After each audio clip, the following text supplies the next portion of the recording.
to be part of this community.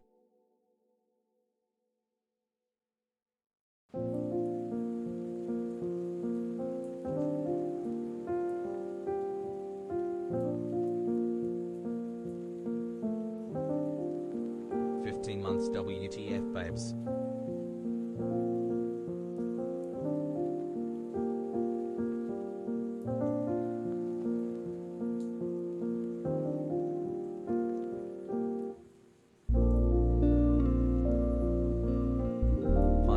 Feels like a decade ago, tired HasanAbi.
What's going on, everybody? I hope everyone's having a fantastic evening, fantastic afternoon, fantastic pre-noon, no matter where you are in the world. Sam Piker, and this is the HasanAbi broadcast coming to you live from sunny California, Los Angeles, folks. We are live and alive, and I hope all the boys, all the girls, and all the MBs are having a fantastic one, no matter where you are. Because it's Wednesday, March 2nd, 2022. And it's 11:09 a.m. because I'm early. I'm fucking right on time. And that is because I got nothing better going on in my life. This morning I woke up after yesterday's shenanigans doing squats, like a crazy amount of fucking squats. I had absolutely no power whatsoever left in my legs. So I fucking did jump ropes this morning. And that's it. That's all I did. I read the fucking news, did a little bit of writing, did a little reading, and here we are. Again. I thought you were gonna open with a Bayraktar song. I was. That song has been stuck in my goddamn head. Like literally a part of my fucking soul now, which is still a fucking drone. Billy, you really need a Putin's very bad rotating square thing on your full screen. Yeah, no, that only exists on the desktop part of the broadcast, but I should probably have that for the fucking and for here. I'll put it in here. There you go. Boom. Look at that.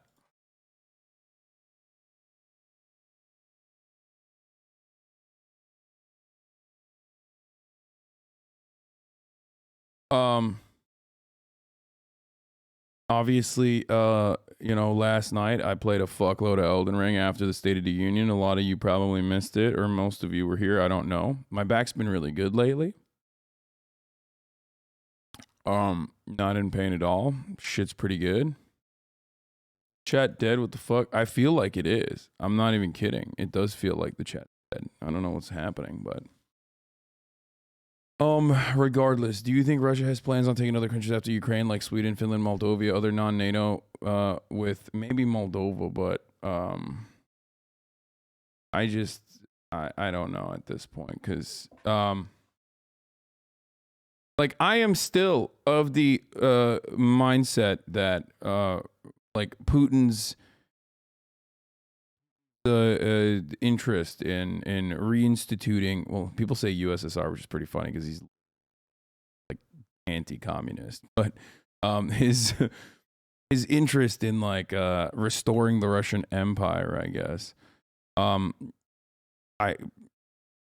If you asked me a month ago, I'd say that's fucking stupid. Like I would say that's fucking insane. But then again, Putin is an insane man, so.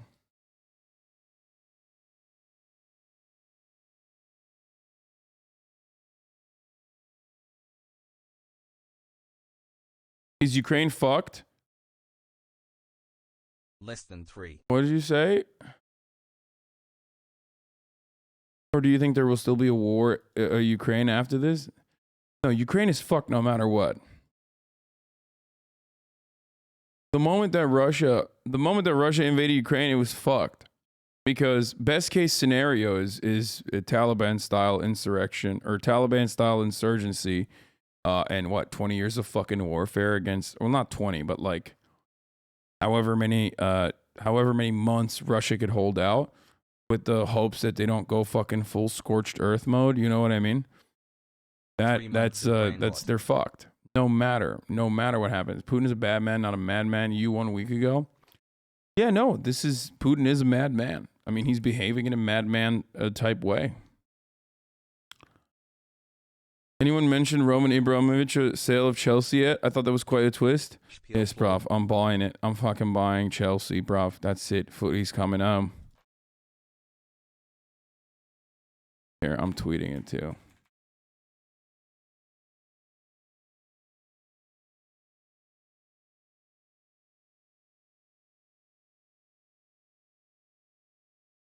Saw that 4 Russian fighter jets violated Swedish airspace over Baltic Sea. I did not see that.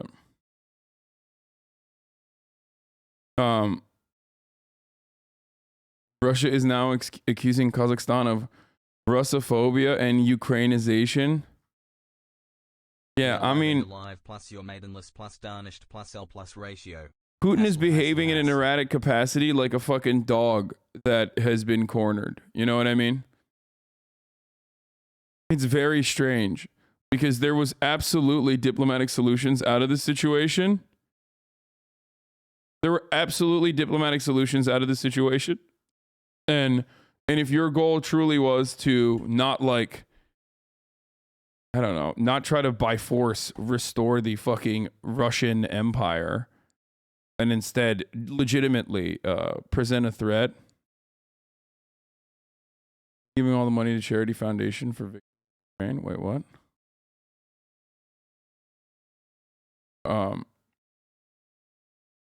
I don't know how to describe it. Like I just it's fucking insane. It makes no sense. It makes no sense from a strategic point of view. It makes no sense from the point of view of like throwing money and human beings at the problem. It makes no materialist sense. It just does not make sense in any meaningful capacity. But anyway, I'm already jumping into the news, okay? So do it. Wait, what? Really, Supreme Court is suspending evictions in Sheikh Jarrah? Oh my God. Oh my God, that's incredible. That is actually, what a fucking beautiful story to start the day. Holy shit. Whoa, that is huge, dude. Actually, big deal. I mean, this does nothing towards like, you know, the lives and livelihoods of the Palestinians that get still fucking, that they get to live under a brutal, violent apartheid state and an Israeli occupation. But this is like a little bit of good news for the families, the hundreds of families that were there that were in limbo, basically, that they would get fucking forcibly removed from their homes. So that's a big dub, big fucking big dub, big good news. Okay, let's blast off. I'm already getting into the news, so it's time to fucking blast off. I'm live and we're 7th day. Rains.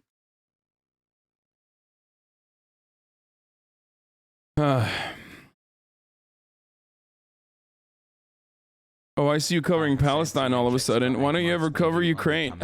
Exactly. No, I famously am always, you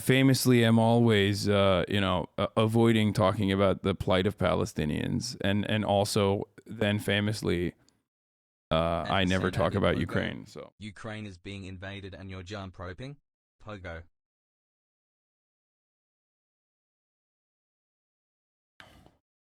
Anyway, does anyone have a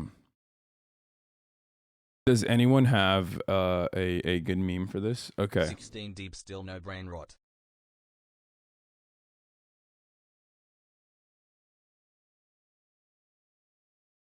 Damn. Okay, LA Times writing a fucking article.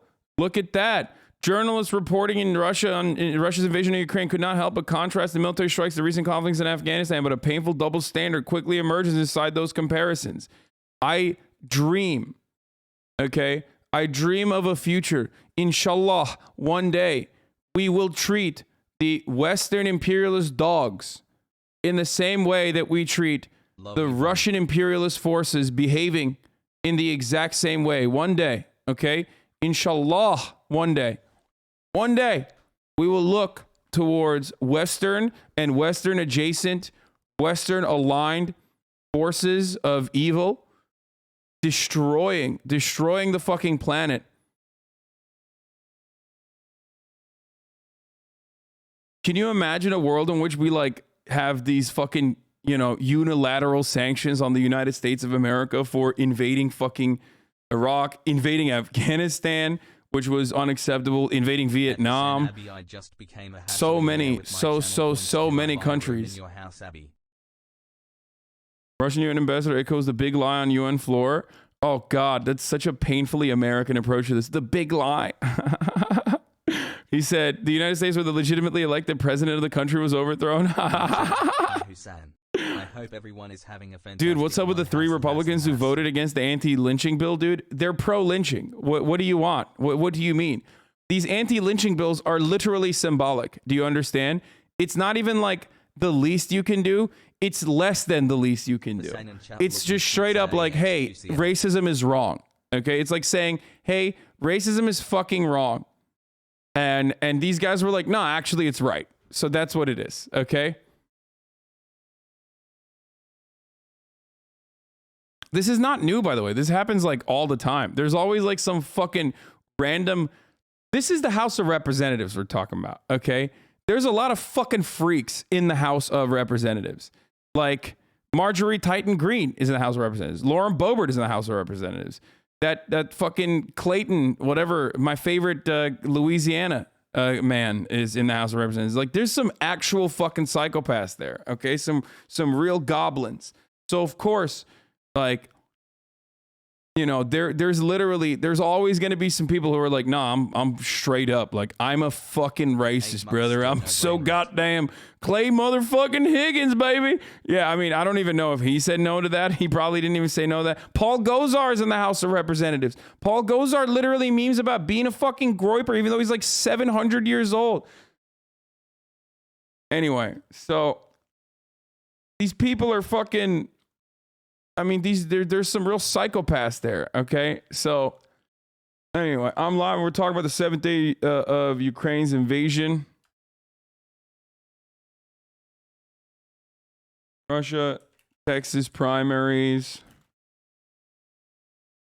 State of the Union recap.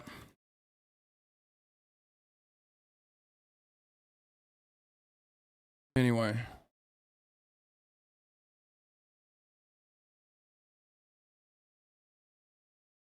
DeSantis yells at high schoolers to take their masks off. Fuck yeah, dude.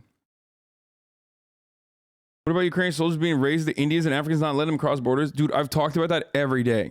Like, I don't know why you think this is something that escapes my coverage. I've talked about that particular instance every fucking day. Comrade Caitlin, you giving anything up for Lent? I'm literally Muslim and not even a good one at that. So I'm not giving up anything for Islam. So I'm definitely not going to do that for some fucking other Christian shit, okay?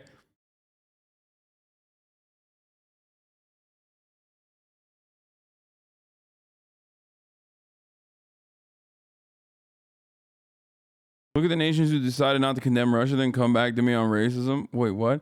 No, the funniest thing is like Russia's anti-fascist conference that they're holding. It's pretty funny. It's really good. The countries that are involved in Russia's anti-fascist conference are fucking hilarious, dude. Like, you would at least expect them to add, like, I don't know, symbolically Cuba, Venezuela, something like that. You know what I mean? Venezuela would still be spicy. They were like, nah, we're doing UAE, Saudi Arabia, India. It's like the one country missing from that equation is Israel. Like, they're literally, they straight up, it's so funny. They were like, yeah, just invite America at that point, brother. What are you doing? You know what I mean? You're just like, at that point, you're not, I don't know what you're doing, but it's not anti-fascism, okay? Yes, there was a General Assembly where they fucking got together and said, hey, Russia, you better stop it, okay? Yes.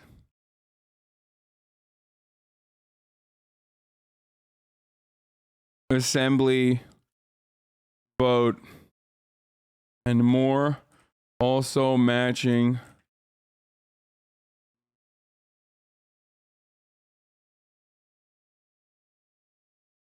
later during Elden Ring for it now. Okay, Twitch. All right. Hey, maybe Putin should give up invading Ukraine for Lent. How about that? Just a thought. Hassle. Damn, fucking own, dude. I figured it out.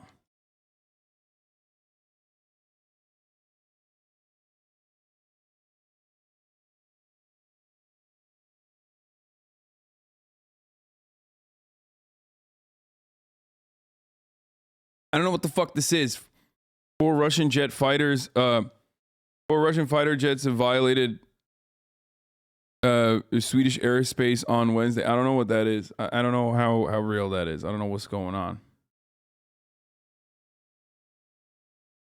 Big W for Turkey. Not sure if you've heard. Yes, I have heard. Appreciate everything you do.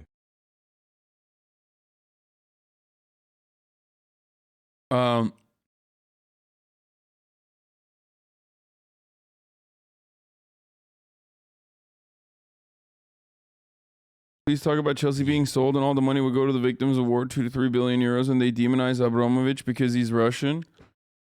Wait, what? Is that for real? Anyway, look, we'll do that in a second. We'll talk about Abramovich in a moment, okay? Chirtyeight. What is this? In a great clip by Ali Abunimah. What is this? BT Newsroom.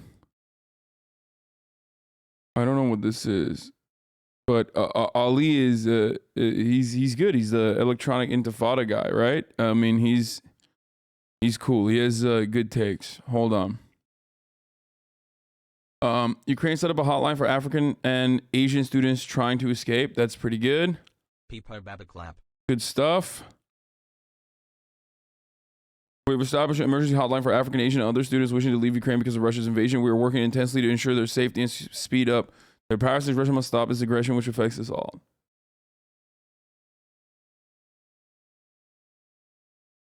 SZ.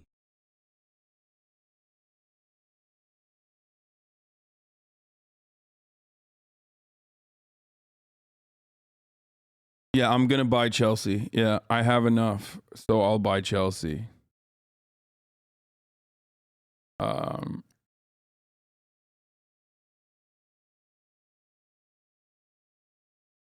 Okay.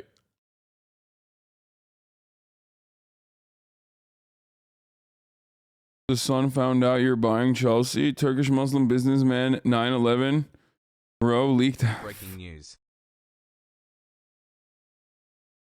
I mean, I'm putting that as the meme for the fucking. I'm putting that as the meme as the blast off tweet. Okay, here. Yo, let your friends know. Let your family know. Let your dog know. We're live and alive. We're blasting off. Okay, there it is. Here it is.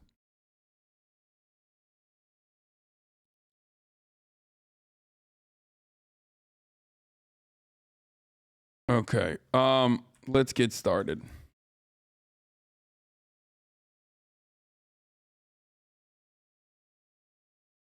Russian can't pay on Steam using Visa and MasterCard, but PayPal still works. PayPal is not sanctioned. Russian jets frequently violate Swedish and Finnish airspace to test out reaction times. They have just done it more now. We did it. It is true that Russian jets just flew over Swedish airspace. It was in the Swedish national news. Okay, got it.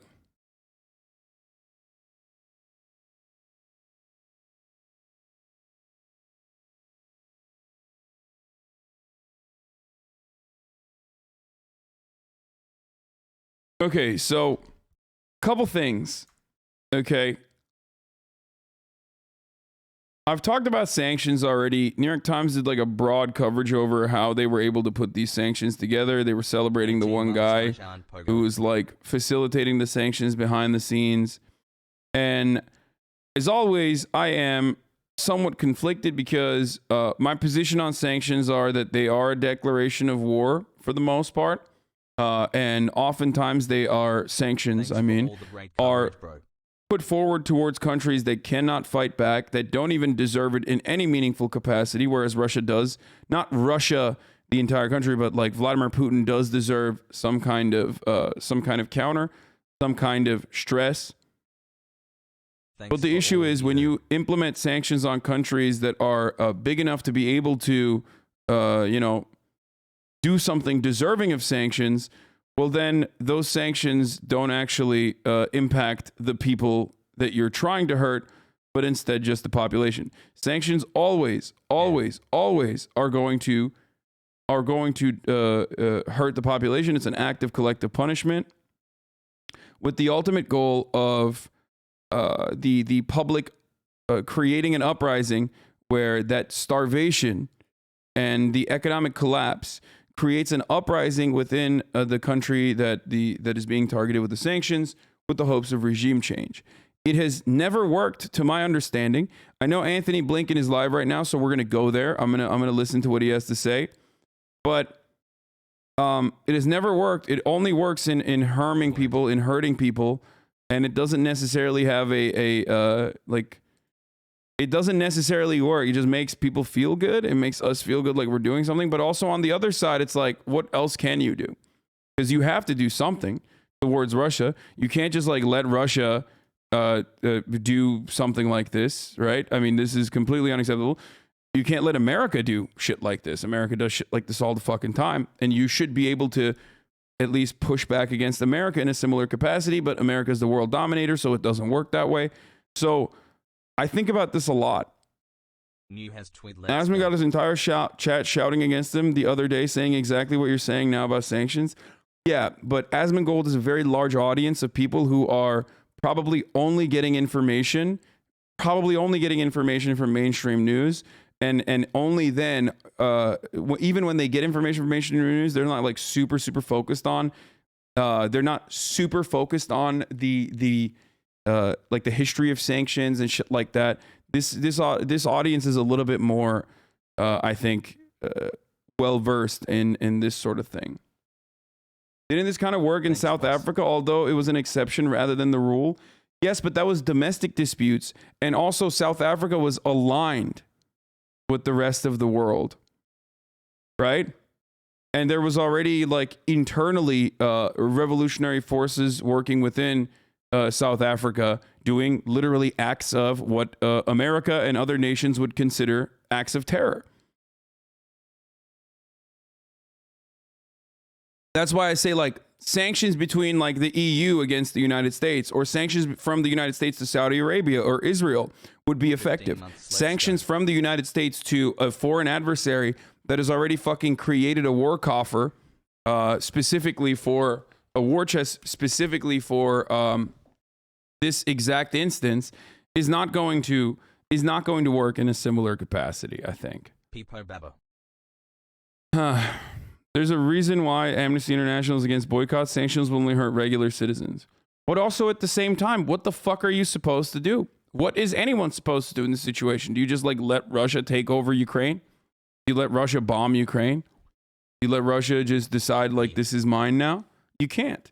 You can't do that. So it's a weird state of helplessness that people feel, but I do feel horrible, absolutely horrible about the actions. I mean, these sanctions and the consequences of these sanctions that the Russian people are fucking feeling when they have no say. A world in which like the American government's unjustifiable acts of war in Iraq, in Afghanistan, in Vietnam, in numerous parts of the fucking planet would starve out large swaths of the American population. I mean, it's like, it's unimaginable in a way. You know what I mean? It's just unimaginable because we are the world superpower. But like, if America was sanctioned in a similar capacity, like what the fuck? How would you feel about it? It is still collective punishment. But there's really nothing you can do. When a large enough country is engaging in this, there's quite literally nothing else you can do because Russia is a nuclear superpower and they're going to do whatever they're going to do. Now, there's a better way to deal with this. And the better way to deal with this, of course, revolves around not letting it get to the sanctions. Okay? Fuck. not letting it get to the sanctions, and you know, immediately pushing for diplomacy. Wait, what the fuck? Why is this not working? 11 months hassle. What the Yo, the New York Times is getting more aggressive. That's a big paywall. That's a strong paywall, baby. We need to put sanctions on the New York Times right now. 3 months of schizo streams. Oh, it worked. Never mind. Ad block worked, baby. Ad block worked. We're good. Ad block wasn't on. That was what I fucked up with. Okay.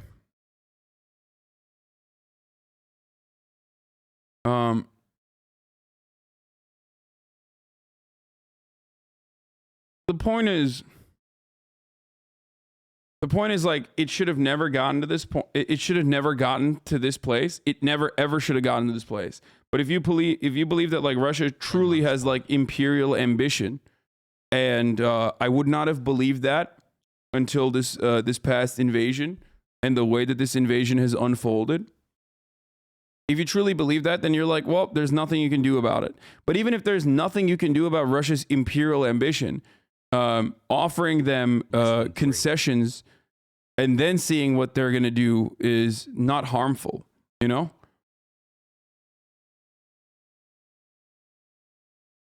Like, if they're going to do what they're going to do and you're going to fucking funnel guns and weapons into Ukraine regardless, which is what was going to happen and which was what was happening already, then trying out the path of diplomacy is still, I think, in the beginning. The X sent me a video of her getting rawed out by dung eater. Christ, dude. Ukrainian citizens don't need a visa to enter EU, but foreign students obviously aren't citizens, so it's harder for them to enter. This doesn't mean they shouldn't be let in, but it explains why they're being separated at the border. Yeah, that's bullshit. I'm just letting you know. Lucky 13. You just made that up. Like, I don't know if that came like recently, but Poland straight up waived all requirements. So I don't know where you're coming from in that situation.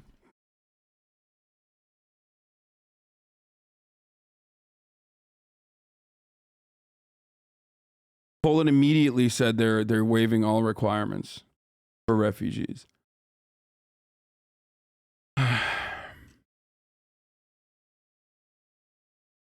That's a game theoretic death spiral, though. Then it's always the best strategy to try to threaten other nations.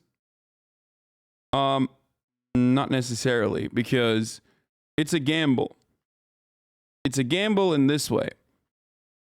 If Russia's true goal is to get concessions from the international community about Ukraine's, about Ukraine's involvement in NATO, then they stop. If they don't, then they were never going to anyway, and everyone has the same moral clarity that they already had. Okay? Anyway, let's get to the State Department debriefing. I want to hear what Blinken has to say. We're delivering a blow to its economy and military that will be felt not just now, but for years to come. President Putin may have assumed that the United States and our allies were bluffing when we warned of massive, unprecedented consequences. But, as President Biden likes to say, big nations can't bluff. The United States doesn't bluff, and President Putin has gravely miscalculated. As President Biden made clear last night, this is President Putin's war. This isn't the Russian people's war. Where's the video coming from? It's becoming clearer by the day that the Russian people oppose it. Members of the Russian military oppose it and had no idea. Dog, the people fucking opposed it before the sanctions, by the way. It's not like the people were like, oh man, these sanctions are really hurting us. Now we oppose it. If anything, there's like another blowback effect of like the Russian people seeing sanctions as a fucking attack from the rest of the world against them, and then feeling more, I don't know, feeling more like they have to align with the Russian government.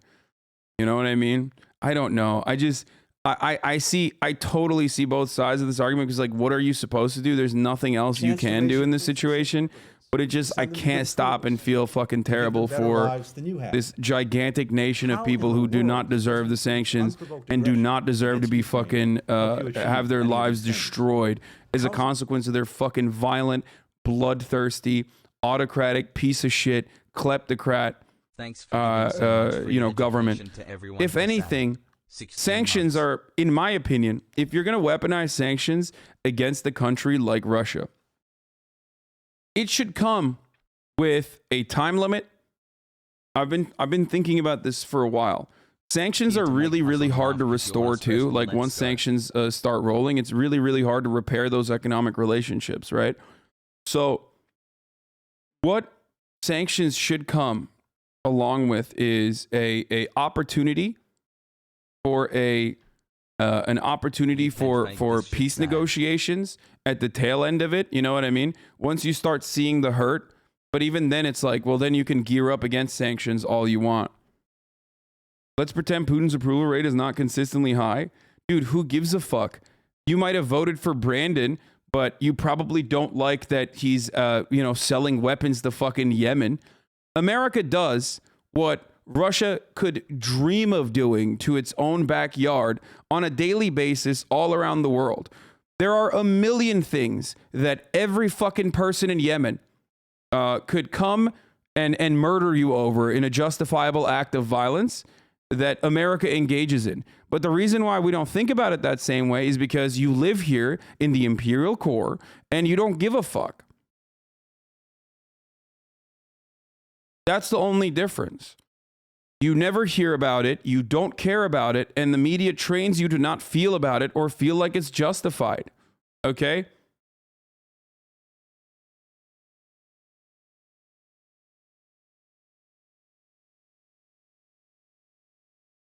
As bullshit as collective punishment is, the thing is that people of Ukraine are having to pick up guns for the first time to defend their homeland. Yeah, no, absolutely. So I do understand. It's like, what are you supposed to do? What the fuck are you supposed to do? When a gigantic power, a gigantic superpower decides to do America things, and it's not America, what is the rest of the planet supposed to do? Because the rest of the planet's reaction to Russia, is something that I wish we had towards America. You know what I mean? You understand what I'm saying? Like the rest of the planet's like unified reaction towards Russia's actions in Ukraine. I wish we felt that way together towards American imperialism as well. NATO territory. Because it is justified to feel that way against Russia, for sure. Finally, I want to note the consequential and historic vote that just took place in the United Nations. 141 member states voted in favor of a resolution reaffirming Ukraine's sovereignty and territorial integrity and condemning Russia's invasion of another member state. As this vote revealed, the overwhelming majority of the international community stands in strong support of the core principles of the United Nations and upholding the UN Charter, and stands against Russia's reckless attempts to change the borders of another sovereign country by force to replace its will for the will of the Ukrainian people. As 141 member states of the United Nations know, more is at stake even than the conflict in Ukraine itself and the freedom and security of Ukraine and its people. It is not the same thing. America doesn't attack in the scope of taking over land. Yeah, when they fucking parse through Iraqi territory to make sure that all the natural resources were divvied up amongst Western, oil extractors, that was actually not about taking over land. You're so fucking good at this, dude. When we still have forces in Syria literally defending parts of the country that are parts of the country that actually do have oil, as Trump also said, that's not to it is not to take over territory. How's Puerto Rico doing? How's Hawaii doing? How's parts of Mexico, parts of America now doing? Like American history is built upon imperial ambitions. Like, come on, dude. That's fucking crazy. Because I'm talking about something different right now, before we get into the PKK, the leader of the PKK saying that they are putting support to Russia against Ukraine. Okay, that's why I didn't fucking link the PKK article yet. You stupid fuck. You just want to come in here and be like, "Oh, hemen PKK'yı göster, PKK'yı göster." I know. Okay, I saw. Shut the fuck up, bitch.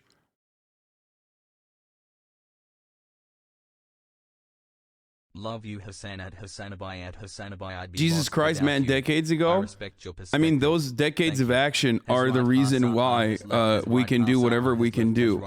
Anyway, this conversation is not even about America. The only reason why I bring up America for a lot of you is to drive home a point about our moral failures. I want you to understand our moral failures living in the imperial core. I want you to feel what, if you do disagree with that sort of thing, I want you to understand that there are plenty of Russians who also feel in that exact same way. Do you get it? And they're getting punished. They're getting punished. Sucks. But remember that what you're doing when you try to justify America's actions in this way, or America's history in this way, is hilarious, because you're simultaneously saying, dude, Russia, Vladimir Putin's approval rating is really fucking high, dude. What the fuck? And then, yeah, which is why, like, it's justified to fucking harm the Russian citizens, actually, and engage in collective punishment. But also at the same time, like, you know, America's actions are totally different than Russia's. No, it's like our imperialism, our neocolonialism is better than anyone else's. That's just what happens when you are the hegemonic superpower. That is the truth. We are the hegemonic superpower. The world in the aftermath of World War II was the world in the aftermath of World War II became an American world, and that only solidified in the aftermath of Cold War. And basically, that's where we're in. That's where we are at currently.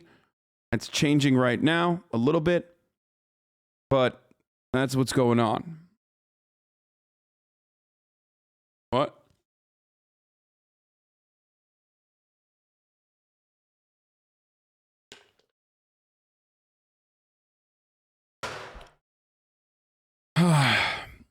I mean, there's still military bases all around the planet, like American military bases in Japan, American military bases in Germany, American military bases with American troops all around the planet. And then you say,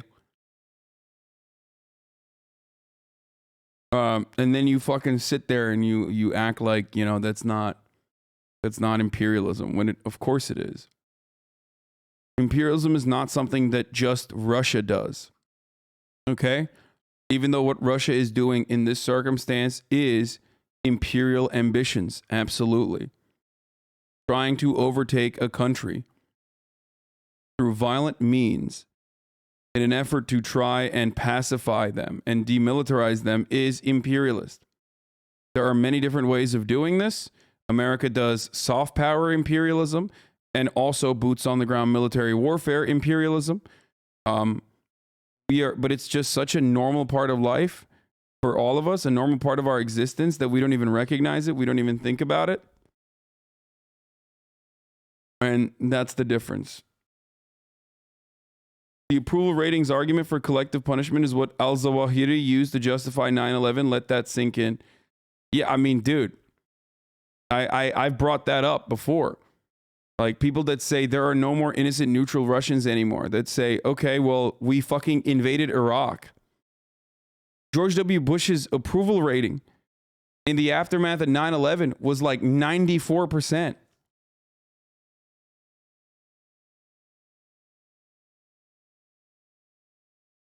It's a crazy fucking take.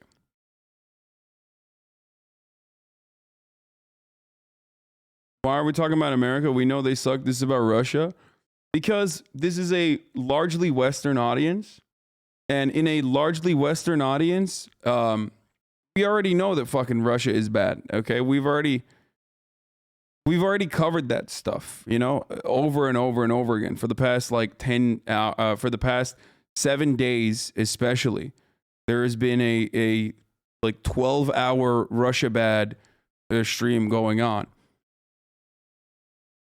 And we need to move beyond just that. Obviously, that fact still remains.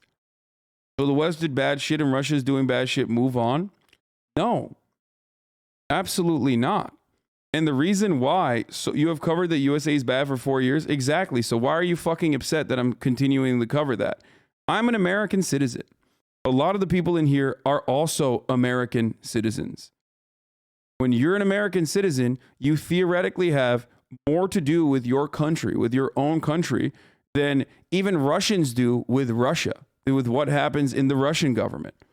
Okay? So, of course, I'm still going to bring up American atrocities and acts of war, especially because I want you to understand that the way that you fucking feel about Russia right now, the way that you feel about Russia right now, because of Russian imperialism, Russian imperial ambitions, Russian actions in Ukraine, is exactly almost a one-to-one fucking comparison to the way you should be able to feel about American acts of imperialism as well.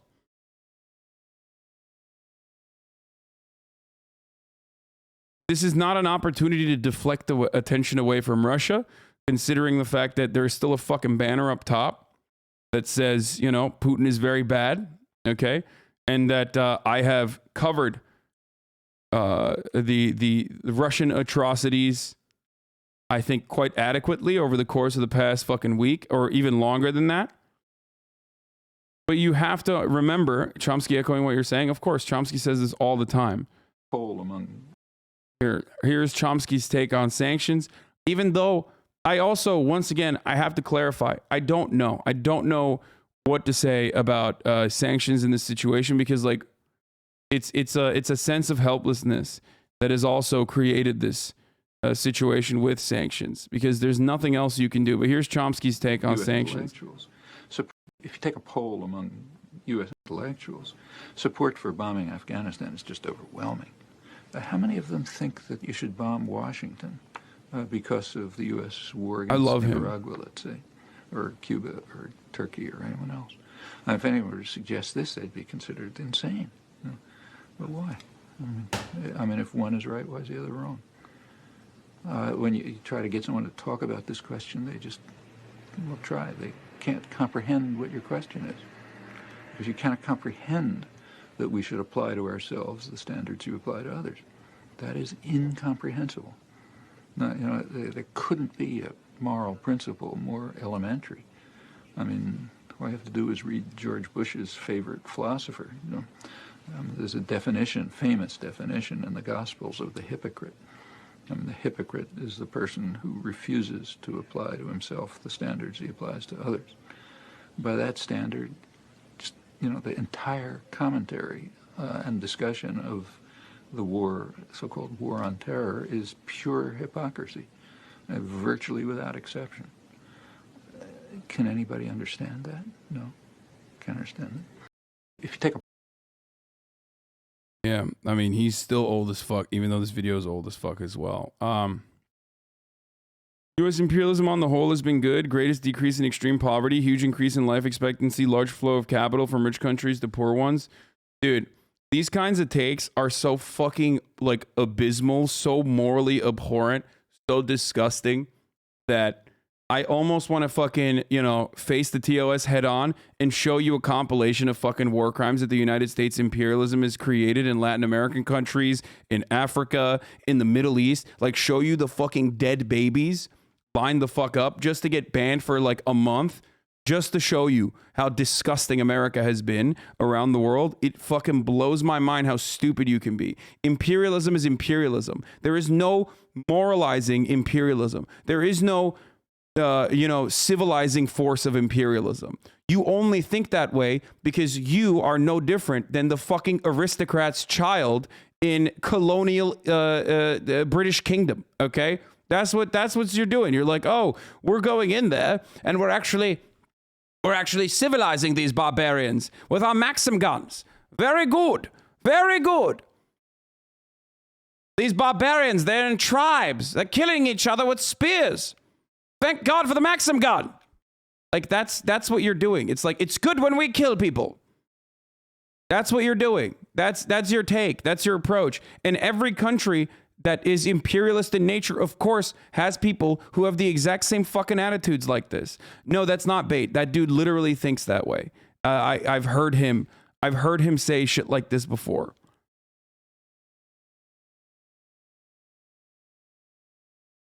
Like, despite Vietnam's current approval rating of the United States of America, there are still children being born with like disabilities as a consequence of the war crimes that we had. A consequence of the war crimes that we engaged in fucking South Vietnam. Not even North Vietnam, in fucking South Vietnam.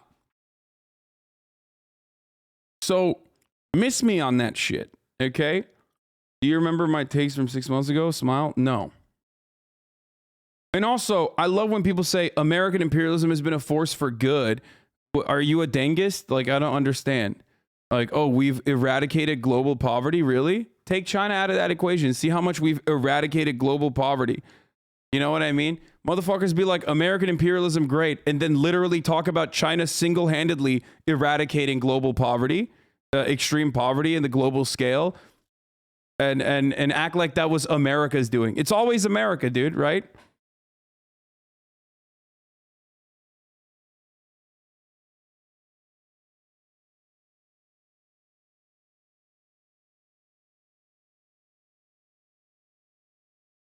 The flow of capital, they destabilize our countries just so they can get bananas and diamonds cheaply. That piece of shit has never left NA once in his fucking life. Exactly. Destabilize a country, ensure that no nationalization occurs. The country is already poor. Now they're trying to fight a fucking war in the midst of a civil war that's probably occurring as a consequence of American goading.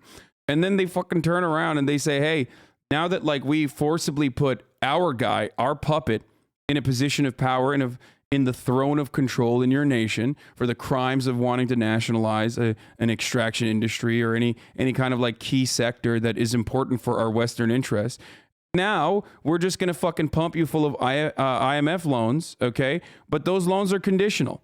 Those loans are only going to go back to, again, Western companies, okay? Multinational corporations that operate at the heart of the imperial core. Once again, you can only use them on our companies. They're going to come in. They're going to build the fucking.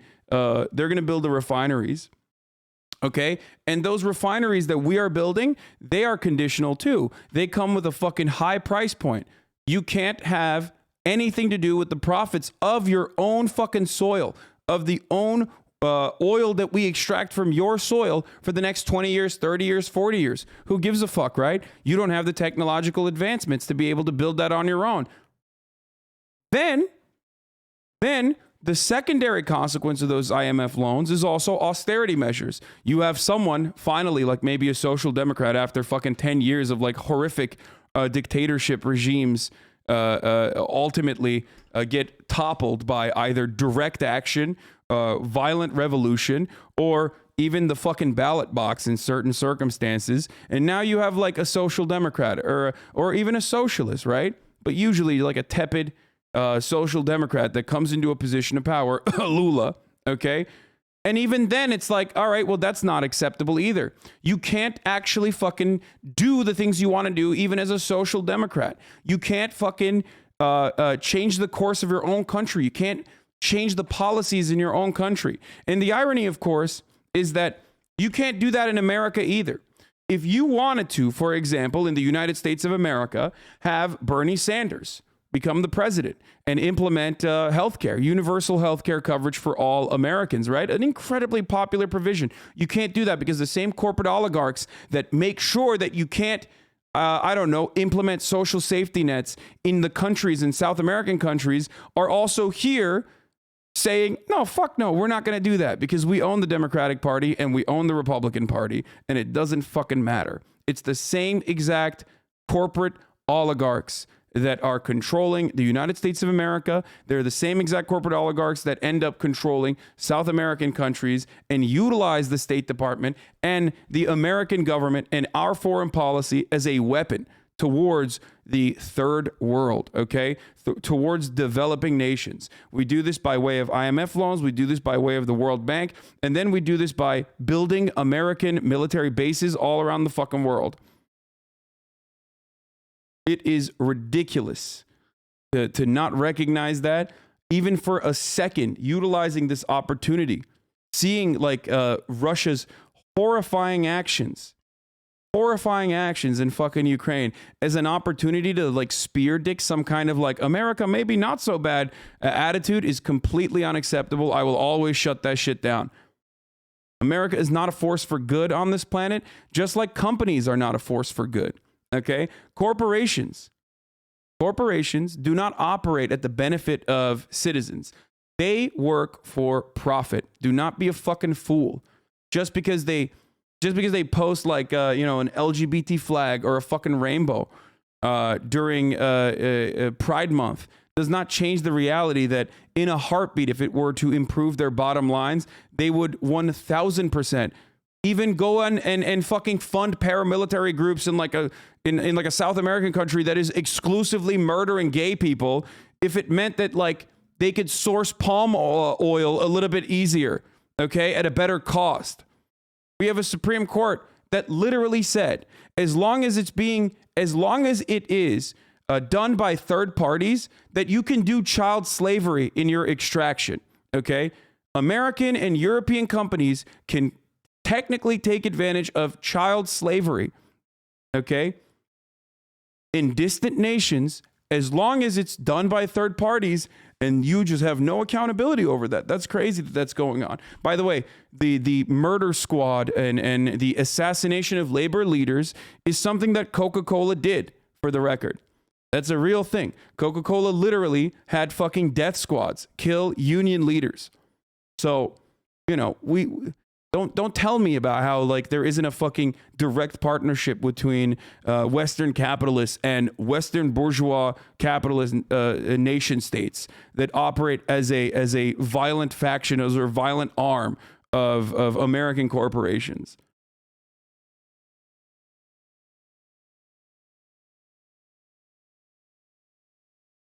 I think it's important to note that the slavery verdict was last year regarding Nestle chocolate. Yes.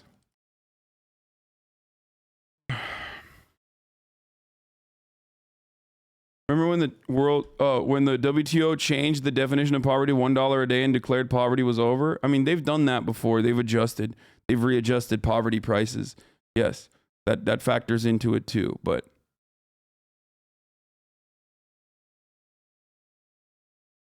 you act like China didn't grow in large part because Nixon opened up China up to Western capital and the U.S. didn't sacrifice its industrial capacity in the process.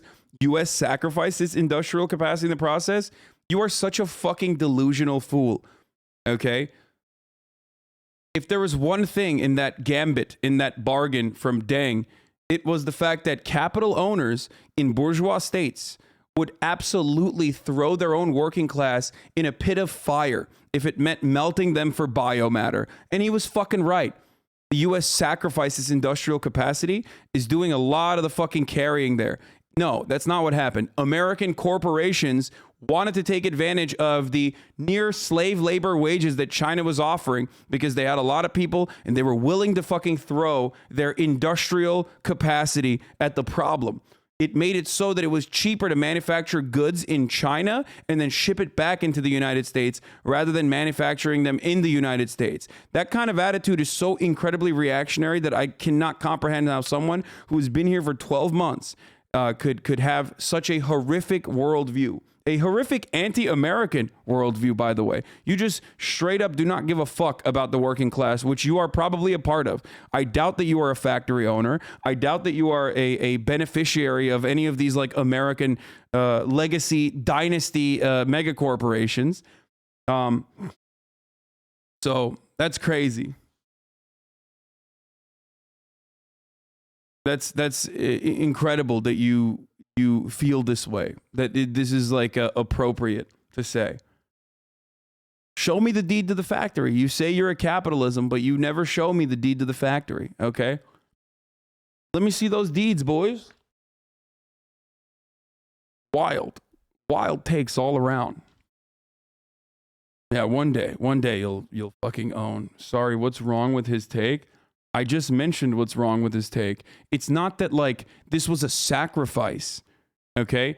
It was never a sacrifice. People who try to moralize capitalism fail to comprehend the foundational the foundational observation of capital, okay? There is no good or bad. It's just capitalism. You can add moral values to it. You can ascribe moral values to capitalism, okay? And many do, understandably, because once you move beyond like number goes up, number goes down, supply side economics, and then you recognize that there are human beings that are dying as a consequence of those numbers going up and down, all of a sudden that's an entirely different conversation. But that doesn't change the reality that corporations don't do things for the benefit of the people, okay? They do things for improving their profit margins. They do things because they want to make more money for their shareholders, okay? Increasing shareholder value is key in an increasingly financialized world, okay? This is how finance capitalism works.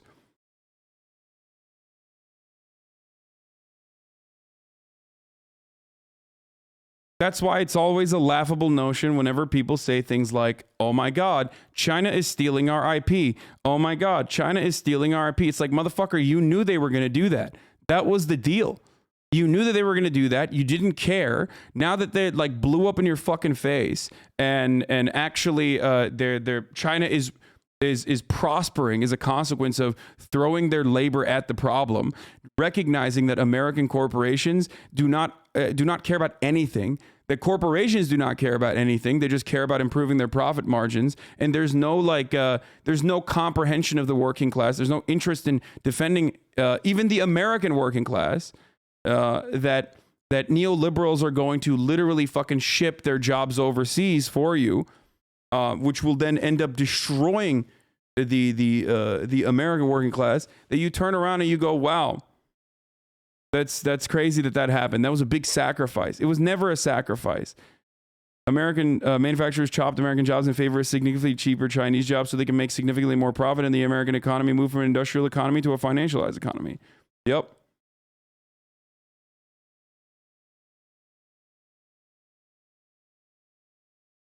Anyway, how do you say these on the Amazon website is above me, man? I mean, listen, I think this is a Lenin quote, but like the reality is I am powerless, okay? I do not present a serious threat to the hegemonic power of capital. Of course not. I'm just one fucking dude with 46,000 people watching, you know? And I believe Lenin was the one who said, they will sell us the rope in which we hang them. Like the capitalist bourgeois class will sell us the rope by which we string them. As in, if it's profitable for Amazon, and it certainly is profitable for Amazon to have me on their fucking website, then they don't mind me doing agitprop, especially because it doesn't matter. It doesn't matter how much agitprop I do, because ultimately there is no labor momentum in this country. There is no viable way to like hurt the Lenin said, I streamed to 46,000 people. I mean, this is nothing. I'm saying that like,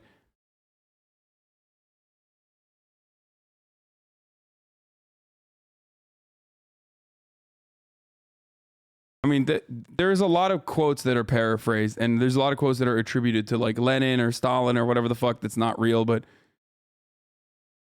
I think this one is Lenin. I think they will sell us the rope. The capitals will sell us the rope with which we will hang them. Said it. The earliest match located by Key appeared in 1955 with a periodical called the Commonwealth Official Journal of the Commonwealth Club of California. Major George Racy Jordan was a U.S. military officer who became a fierce anti-communist. He wrote that Lenin wrote, when it comes time to hang the capitalists, they will vie with each other for the rope contract. Wait, what? Okay, well, I don't know. It's bullshit. But the heart of, I don't know if Lenin actually said it or not, but the quote remains true regardless, which is that as long as I am profitable,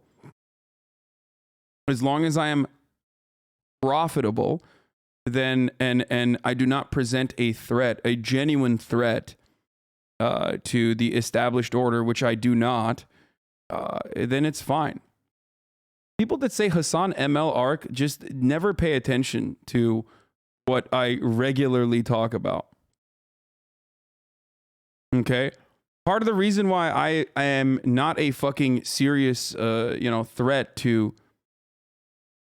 Part of the reason why I'm not a serious threat to the established order is I'm a good old company man. I run the ad breaks at the top of the hour. I tell you, you can avoid those ads by subscribing. I tell you how you can avoid those ads in other means as well, but I can't anymore. Yeah. At the top of the hour, there's a 60-second ad break. And if you no longer want to see those ads, all you need to do is subscribe. You can do that for $5 or you can do that for free with a Twitch Prime. I think it was Lenin that said, just bought a Porsche with the money of my corporation. Lenin literally had like 11 Rolls Royces, by the way. So, I mean, he was actually a revolutionary. I am not. I'm just a Twitch streamer, which is something I repeat over and over again. I'm in the process of explaining to you how I'm not a big enough threat to the established order, but you still fucking say things along the lines of like, you're a hypocrite, you're whatever, or you're comparing yourself to Lenin. I'm not. I'm only comparing myself to a guy who runs the top of the hour ad bait, baby. That's right. Here's the 1 minute ad break now, by the way. That's what Lenin said. Vladimir Ilyich Lenin. Top of the hour, every hour, 1 minute ad break now.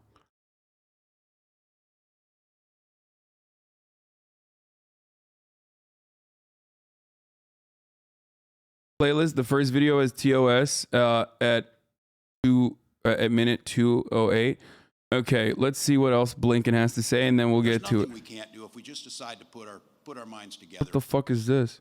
Coming here with Governor Evers, we joke a lot. I make a lot of bets on football and lose. I will admit that. So, it's no more. That's it. It's a good Minnesotans there. But we know that our shared heritage, the folks who carved out this land, the folks who made the twin ports up here, a critical piece of the infrastructure. When we're in Europe, they talk about these ports and the connection it makes on trade and the things that will happen. All of those opportunities are out there, that clean energy economy, that new future, and it was dependent on this piece of legislation, and it was dependent on the shared vision. So I am grateful to be here. I'm grateful to the President. I'm grateful to our members of Congress, to our mayors, who the sense of pride that they feel in this area, that we all feel. It's amazing. And I said I get the chance to introduce Governor Evers, and I asked him what you'd like me to say. Genuine question. What do you mean when you say show me the deed to the factory?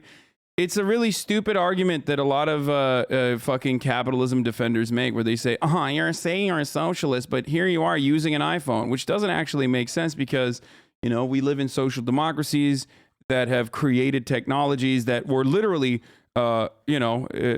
created or based on a platform by like even Russian USSR tech or technology that was created without any sort of profit motive in mind, like the internet, right? So whenever people say like, you say you're a socialist and yet here you are with an iPhone, I say, oh, you say you're a capitalist and yet you are capitalist, okay? You own no capital. You are broke boy. You are a broke boy and your family is a bunch of broke boys. You do not have a deed to the factory. You think your 1997 Honda Civic is actually capital. It's not, okay? It's not. It's your personal vehicle, okay? You have no private property. You have no fucking capital. And you're maidenless, okay? So if you are a capitalist and you are defending capital, then show me the deed to the factory, okay?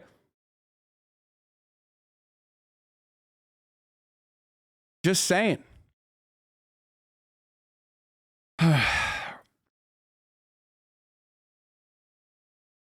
right, let's watch. Battle for Ukraine and that massive Russian military convoy bearing down on Kyiv, as invading troops appear to have several other cities surrounded. Senior foreign correspondent Ian Pannell is there in Kyiv with more. Bro, literally every war correspondent looks the same. I've realized This is something I noticed yesterday, but it's fucking blowing my mind how every war correspondent is exactly the same guy, but just older versions, okay? They are progressively older versions. Same hairline, same hairstyle. They're all in shape in the exact same way, okay? It's literally just the same dude, copy pasted over and over again. It's blowing my fucking mind. Yeah, Betelgeuse is like Sifu, dude. It literally is. It's just Sifu. It's just like, what happened? These guys just level up and they get older, okay? Every war they go to, they just get older, a little bit older, and that's it. It's fucking crazy. It's crazy. They are actual fucking clones. Good morning, Ian. Yeah, good morning, Robin. You're right. The battle is bearing down and the pressure is being felt by people. This is the main children's hospital. Motherfucker went on the character building part of Elden Rings and just went all lats, all in on lats, dude. What is this? Look at this. Or traps, not lats. Sorry. I always fuck that up. He just went on the slider on the traps and fucking went boop all the way to the right, dude. It's crazy.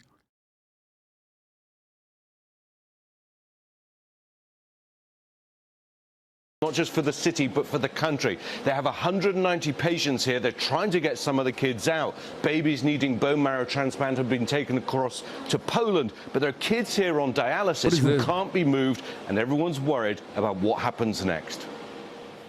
This morning, Russia stepping up its offensive across Ukraine,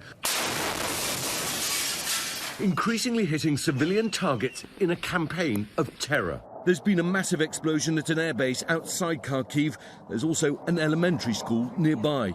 Overnight, a Russian cruise missile hitting a residential area in Zhytomyr, west of the capital. Emergency workers scrambling to save people amid the wreckage of people's homes and a local hospital. At least 4 people were killed. And this morning, in the besieged city of Kharkiv, a regional police building was shelled. Pretty sure that was a tactical nuke. Dude, shut up. That was not a... Dude, you're in... Yeah, dude, they're using tactical nukes, man. You got it. Like, they're actually using nuclear weapons in Ukraine. You fucking caught it. You're getting trolled? No, Shaklone is like literally just fucking brain broken and has been saying... Every time he sees like a big boom, he's like, well, that explosion looked pretty massive. Dude, no. Here in the capital, videos posted to social media capturing the moment a missile struck. Also, Shaklone, you got banned from League, okay? Just, you know. Don't make me repeat that over and over again. Every time you say some dumb shit in this chat, I'm going to literally fucking just remind everyone that you got banned from League. The city's main TV and radio tower. This is no longer a war on the... Every single League player has been banned from League. What? That doesn't change the reality of you getting banned from League. And also, yes, I agree. League should be illegal. I believe that League of Legends should be made illegal immediately.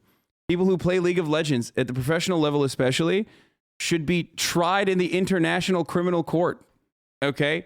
There's something wrong with you for wanting to play something so awful. Okay, so awful for your well-being, for your mental health, for your brain. You guys are capable of endless amounts of violent and torment. Okay, if you can torment yourself that way in that incredibly toxic cesspool of an environment, then God knows what you'll do to others. Okay, straight up. The funniest part about it is that most League players will agree with me on this as well. It's just maybe that's the only way to stop you from playing it if we ban it. Okay? Sanctioned League of Legends. Military and government of Ukraine, it's a war on the people. The strike reportedly hitting the site of the Babin Yar Holocaust Memorial, where 33,000 Jews were slaughtered by the Nazis. While speaking to reporters, this appears to be the moment President Zelensky learns of the attack. I'd like to inform that now it's bombing Babi Yar. Now Babi Yar? Babi Yar, now it's bombing. That is Russia. Later writing, what is the point of saying never again if the world stays silent when a bomb drops on the same site? And to the east, video posted by the Ukrainian parliament showing a massive explosion hitting a government building. The region's governor telling me Putin is now targeting civilians, accusing him of war crimes. But there is resistance here, and it's growing. In the southern city of Melitopol, locals dared defy Russian forces, trying to block their advance with their own bodies. Social media video showing protesters refusing to... Back in 2015, the media called the Babi Yar Memorial Russian propaganda. What do you mean? I don't even know what that is. What are you talking about?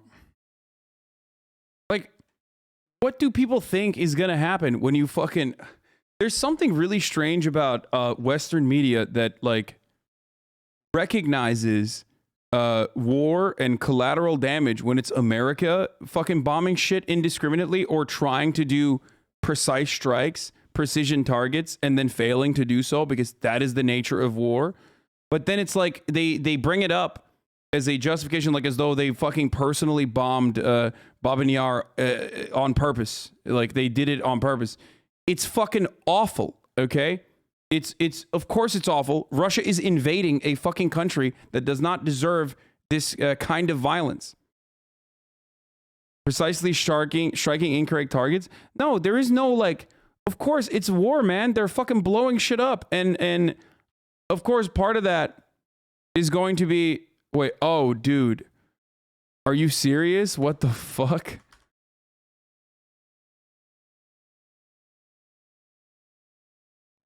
Let me see if I can get it. Is Ukraine's new Holocaust memorial also an instrument of Kremlin propaganda? What? On a breezy afternoon last spring, the Russian millionaire Mikhail Friedman took me over to... No, I don't think you understand what this article is saying. I think this article is saying, like... I can't even read the whole article. This is so fucking annoying. Gaddafi, Libya, NATO weapons. What are you talking about? That's not real? What?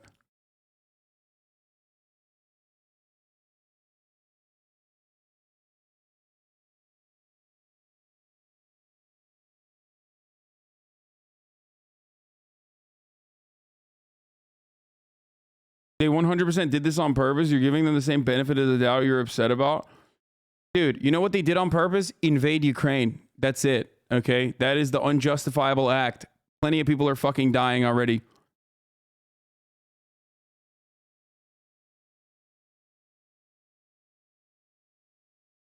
And there's more to come. Yo, I heard you were shit talking league. Yes. There's more to fucking come too. It's going to be much, much worse in the days. How do you live constantly being this amped up and on guard? I've been listening for a few weeks and I'm starting to feel emotionally exhausted. Genuinely asking how do you deal with this? I'm brain broken.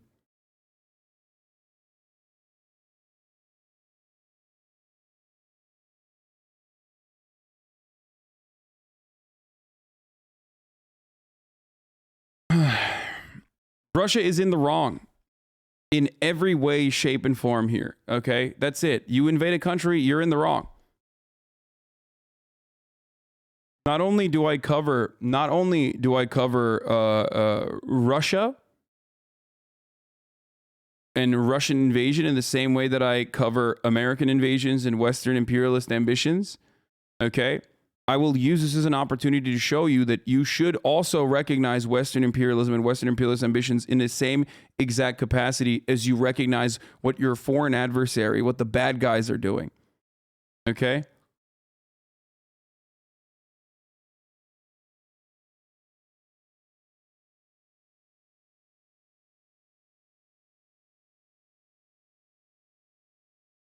What is this? What do you think best describes Russia? Communist, 42%.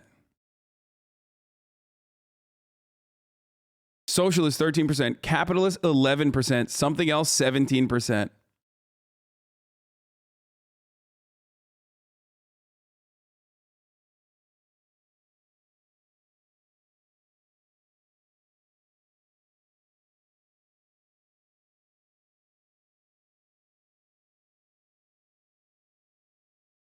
I understand Ukraine's obvious desire to ask NATO to officially step in, but don't they know that risking World War III isn't worthwhile? Bro, they're fucking dying. Of course they're going to ask NATO World War III is already happening to them, okay? Of course. What do you mean? Like, of course they fucking want to ask NATO and a no-fly zone and all that stuff. I don't have a problem when fucking Ukrainians ask for that. I completely understand why. I completely understand where they're coming from with that demand, especially considering how much we've told Ukraine, like how much we've told people that, you know, we're gonna help you, we're gonna do whatever. I'm trying to convince my cousin in Ukraine to come to the USA, but he wants to fight. Okay, you do not want to leave. Please let us know if you change your mind. We can take care of you and your family. Many thanks. I'm very satisfied and really appreciate your suggestion. We will be together to the last, but if the situation worsens, I will send them out of the country, and my friends and I will fight for the freedom of our country. Dude, get him out, dude. Get him out, bro. That is not good.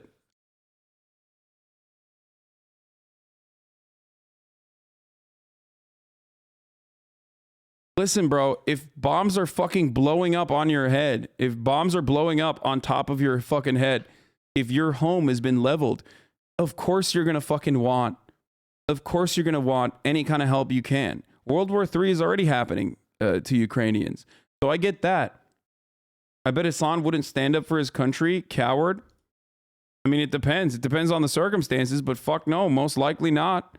What do you mean, dude? What the fuck do you mean? What kind of weird, like, yeah, I'm a fucking coward. Yeah, 100%. You know, I'm anti-war, straight the fuck up.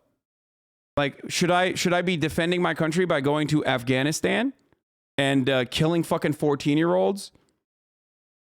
Should I be defending my country by going to Iraq? Should I be defending my country by, I don't know, deploying to fucking Vietnam? Fuck no, dude. None of that. None of those are worthwhile endeavors. Now, of course, it's a little bit different for Ukraine because they're actively being invaded by a larger imperial power. But even in that situation,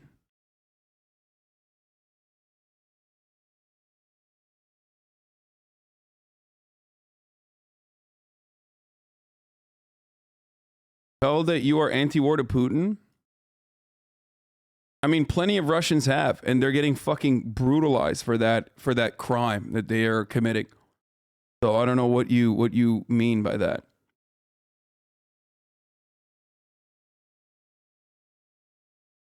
Actual defense is different from invading, though. That's why I said it depends. It's entirely dependent on what's going on and what the situation is.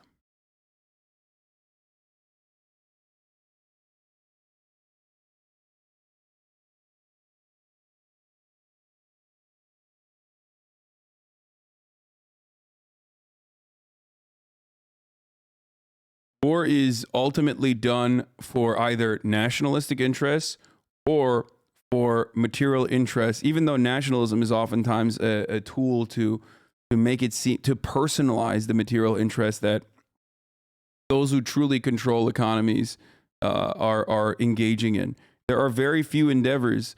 There are examples of anti-imperialist acts, and what Ukraine is going through is one of them, certainly. Okay, in a similar capacity to trying to purge the Americans in Afghanistan, in Iraq, Palestine. These are anti-imperialist acts. But ultimately, war is conducted by oligarchs, or war is being discussed by oligarchs who will never send their children to the field of battle. Okay, you're going to go and fucking die.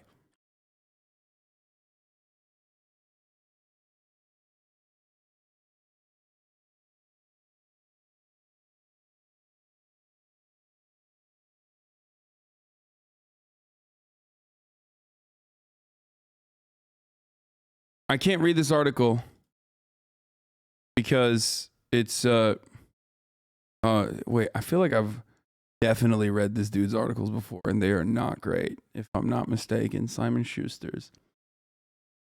I think the mentality of most people in the States that that we would all raise arms to defend our city block, our neighbors, and our community, which is what every Ukrainian has a right to do. I don't know if it's primarily fueled by patriotism as its core, but it might not be for now.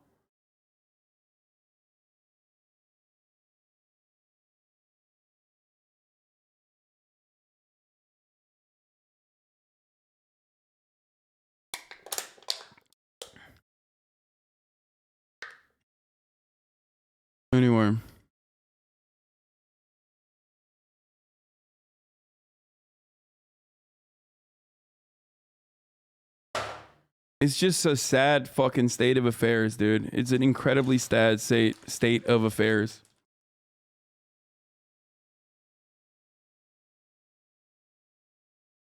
Outline.com in front of the URL.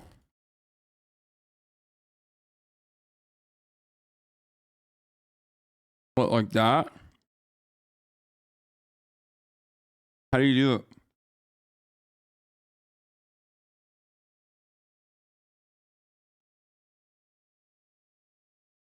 Russia and US aren't doing imperialism. Mearsheimer told us so. What do you mean?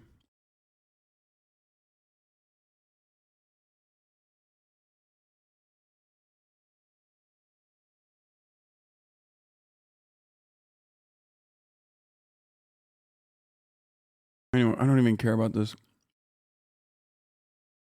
Fucking paywall. This is disgusting. Michael McFaul. There are no more innocent neutral Russians anymore.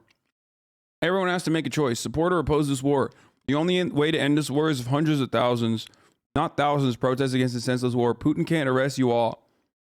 I hope Visa and MasterCard CEOs feel uncomfortable about making money in Russia. While other Western firms have interrupted their businesses there, get on the right side of history. Russians need to feel the pain of their passivity and allowing Putin to continue this heinous war.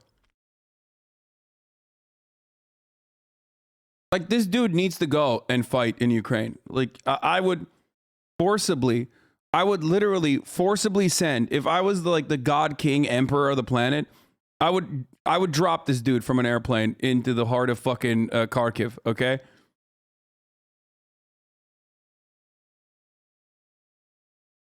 Straight up. Not in a video game. I mean, like, with a parachute. Like, go ahead, dude. Russia kills civilians. Oh, this is a really good one, too. Russia kills civilians deliberately. The U.S., on the other hand, merely kills civilians accidentally. 7 children killed in the U.S. drone strike in Kabul. That was an accident, and you know it. Putin is deliberately killing civilians to terrorize Ukrainians. Your whataboutism at this horrific moment. Like, he literally can't even have the moral high ground that many Russians have, that he is demanding of Russians. He literally openly is demonstrating the hypocrisy on the timeline. Turning around and saying, no, we actually kill children accidentally. Russia kills them deliberately. We kill them accidentally. Motherfucker, you're worse than those Russians that you are demanding. Protest their government. They at least have a very significant fear of being jailed, being brutalized. You don't even have that. You could very easily in America say, what we are doing, as I have time and time again, what we have done time and time again is completely morally abhorrent without any sort of fear of jail. And yet this motherfucker literally can't even get himself to say that. Your whataboutism at this horrific moment in history is disgusting given your employer. I hope it does not represent the official view of your government. Oh, Jesus. You don't want to know what their fucking official view of their government is. This is how McFaul reacted when he found out that Evo Morales, who was at the time the democratically elected socialist leader of Bolivia, was forced into exile at the barrel of a gun. Morales has fled. Excellent. Incredible stuff.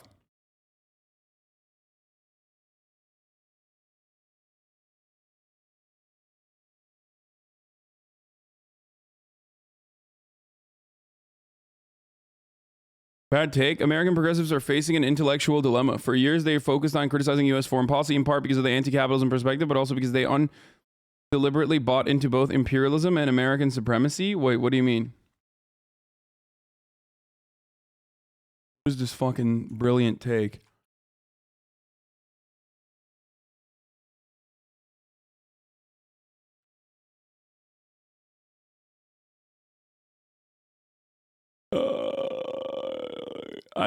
I love people that are. I love the geopolitical scholar, the senior fellow at the Middle East Institute, Harvard Kennedy School alumni, talking about the American left, dude. Who funds this think tank? Let's take a look. Providing nonpartisan expert information and analysis, promoting greater understanding between the peoples of the U.S. and Middle East. Love that. War crimes are unacceptable no matter who is perpetrating them. When Russia does it, it's unacceptable. When we do it, it's also unacceptable. Okay? I have an anti-war crime position, which is weird for a lot of people, I think, because like everyone loves to take a "you're either with us or against us" attitude.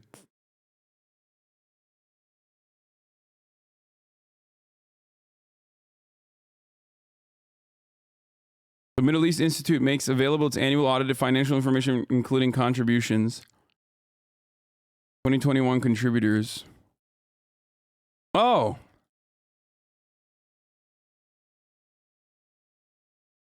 $1 million, or well, $1.7 million from the United Arab Emirates.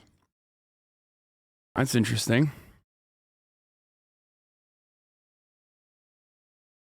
That's cool. 200,000 from the Saudi Aramco Services Company. Broke boys over at the Lockheed Martin Corporation only gave 50. Occidental Petroleum with another 50. Princeton University with a 50. Interesting. Anyway, let's continue. So cool stuff from this guy. Okay, anyway. The American progressives are facing an intellectual dilemma. For years, they focused on criticizing U.S. foreign policy, in part because of the anti-capitalism perspective, but also because they undeliberately bought into both imperialism and American supremacy. I'll explain. Okay, so let me tell you what he's going to say. I haven't even read this yet, but I'm going to fucking guess. Okay?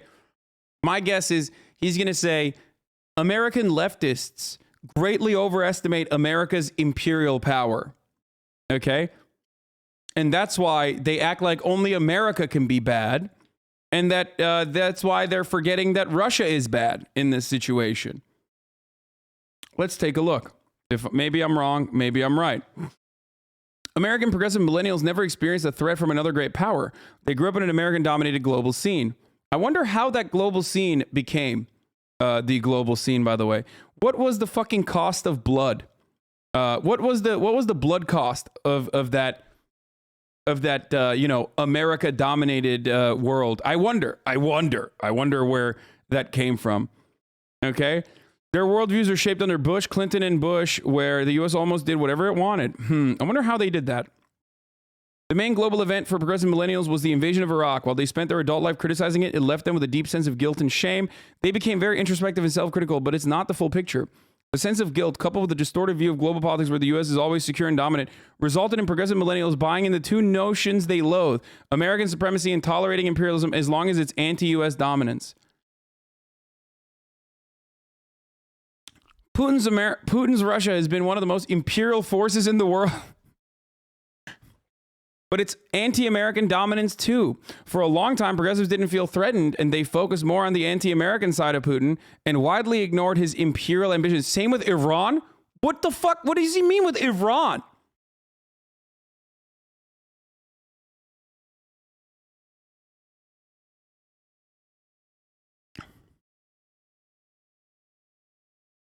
This is literally the same view as a leftist YouTube streamer. Okay, dude, don't bring shit like this up to me, please. Okay?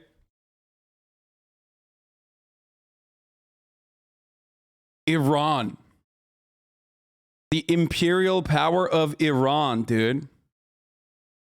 God damn, bro. That's where that fucking Saudi funding kicks in, I think. Progressive stances have been absent on big issues like the annexation of Crimea, Assad's war crimes, and Iran's interventionism.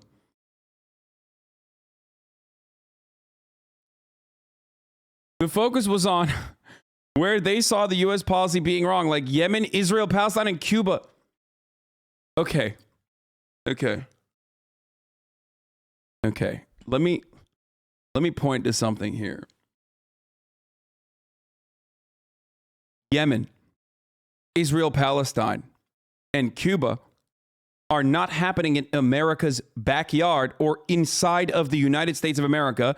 Cuba is in America's backyard, but it is a brutal and horrific fucking action that we have taken against a tiny fucking micronation, basically, and its citizens for embarrassing us when we wanted to stop a fucking communist revolution from occurring in Cuba and failed.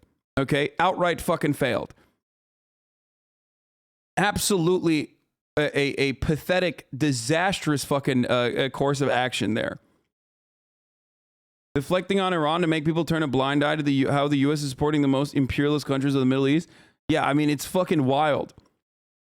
So what's up? Like, Iran, as a consequence of its imperial ambitions, has routinely shared intelligence with the United States of America in its efforts to defeat Al-Qaeda and ISIS too. So what happens then?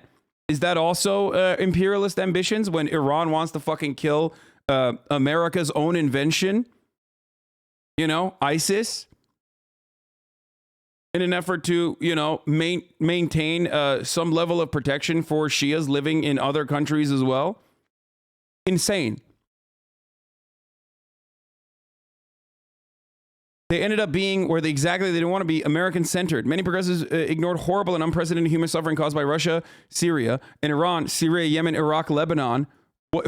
Oh my God. I'm done. I can't do that. This motherfucker's main donor is currently literally causing a genocide in Yemen. Okay, one of his biggest donors is currently doing a genocide in Yemen. They're doing this genocide in Yemen with our weapons, with our laser targeting systems, with our guns, and with our go-ahead. And this fucking piece of shit is like, Iran is doing Yemen. What the fuck, dude? Saying Iran is responsible for Yemen is like saying Ukraine is responsible for the Ukrainian invasion of Russia. Okay? What a psycho. What a sick freak. I can't read the rest of this. I'm losing my brain, the processing powers. And also, I was right, for the record. He is literally saying, everyone is so hyper-focused on American imperialism. And they forgot that, like, Russia's doing imperialism too.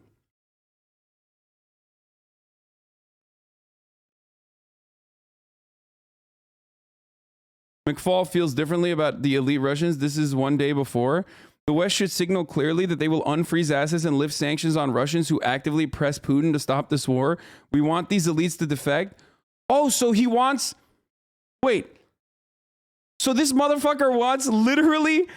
Russian, like regular Russians who have no say in the matter to be able to, they get fucked. Fuck those guys.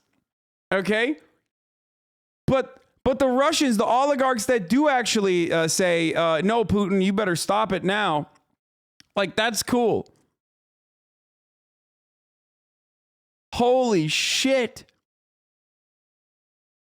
Dude, fuck this guy. What a fucking monster, dude. Anyway, look.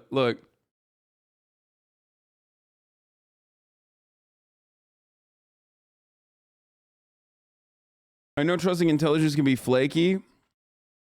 Richard Engel reports around 6,000 Russians killed in Ukraine so far. 2 Western officials tell NBC News that about 5,800 Russians have been killed, a number in line with Ukraine's estimates.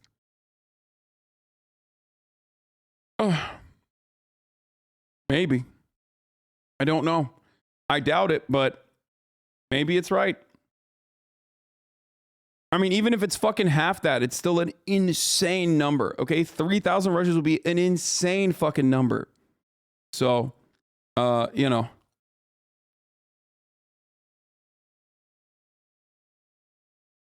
What is this? First official numbers. Russia says 498 of its soldiers were killed and 1,500 have been wounded. Wow. Okay, now I'm beginning to believe the fucking Ukrainian estimates then. Holy shit. Yeah, okay. Now, yeah, this is... Okay, never mind. Maybe the Ukrainian numbers aren't fucking that far off. Holy shit, dude. That's a lot of fucking... The ministry also said that more than 2,870 Ukrainian soldiers and nationalists have been killed and about 3,700 were wounded. The numbers could not be independently verified. There was no immediate comment from Ukraine.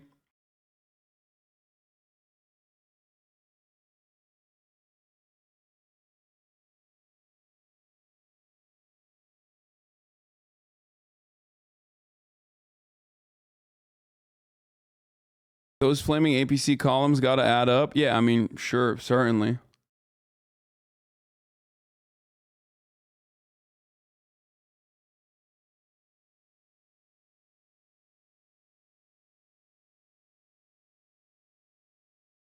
It's likely neither number is correct and it's somewhere in between. Yeah, of course. Both sides are doing fucking propaganda. But this number is actually very high. That's why I'm saying, okay, never mind. Maybe it is a lot of people that are dying, like a lot more. If Russia is admitting 500 soldiers have died in Ukraine, that means like, you know, close to fucking at least like 4,000. Russia says 500 to 6,000 KIA. Ukraine says 300 to 3,000 KIA, according to their own MODs, each other's MODs. According to the convoys, military ambulances are crossing the border to Belarus. Russia won't say how many of its soldiers have died in Ukraine, but judging from what I saw outside of a hospital near the border in Belarus and what locals there told me, the toll's getting high. There's been constant flow. Yeah, that makes sense. Because part of the reason why you can't really hide the casualties, even if you try. Like, even if you have those fucking mobile crematoriums, which are like not exactly the greatest way to hide the numbers of bodies. But there's one thing you can't hide. If there are 2,000 dead, then there's at least 4,000, or if not more, wounded, critically wounded, right? So what do you have to do for those people who are critically wounded? You can't let them fucking die. So a part of this that you cannot hide is mobile hospitals and ambulances, right? And up until now, you didn't really see a big fucking mobilization of ambulances and things like this. Which leads me to believe that the numbers are looking not great for Russia. Russia has portable crematoriums following troops. Yeah. I know.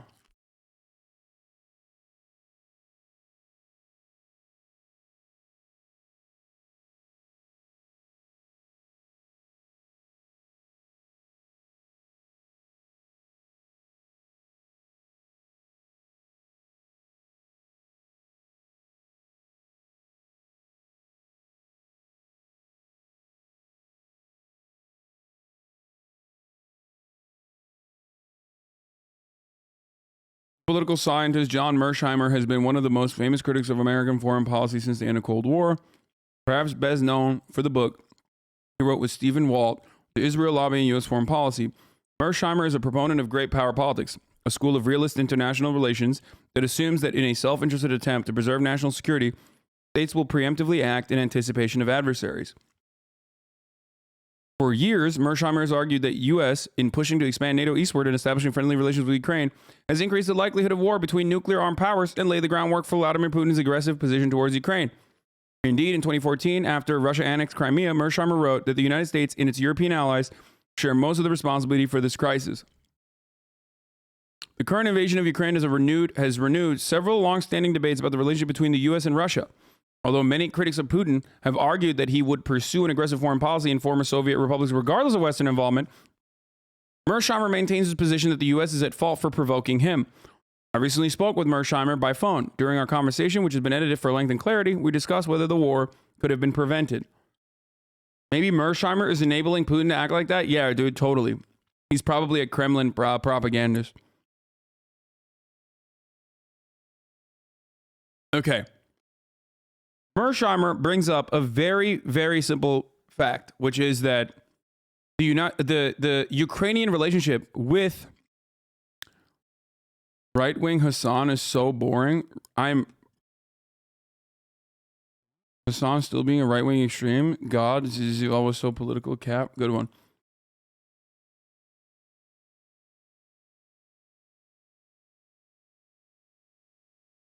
First and foremost, number one, Mearsheimer claims he is a Putin apologist and a fascist. Okay. Unlike my favorite YouTube streamer, this person who has dedicated his entire life to fucking international relations and has a different perspective than I do is a Putin apologist and a fascist. Okay.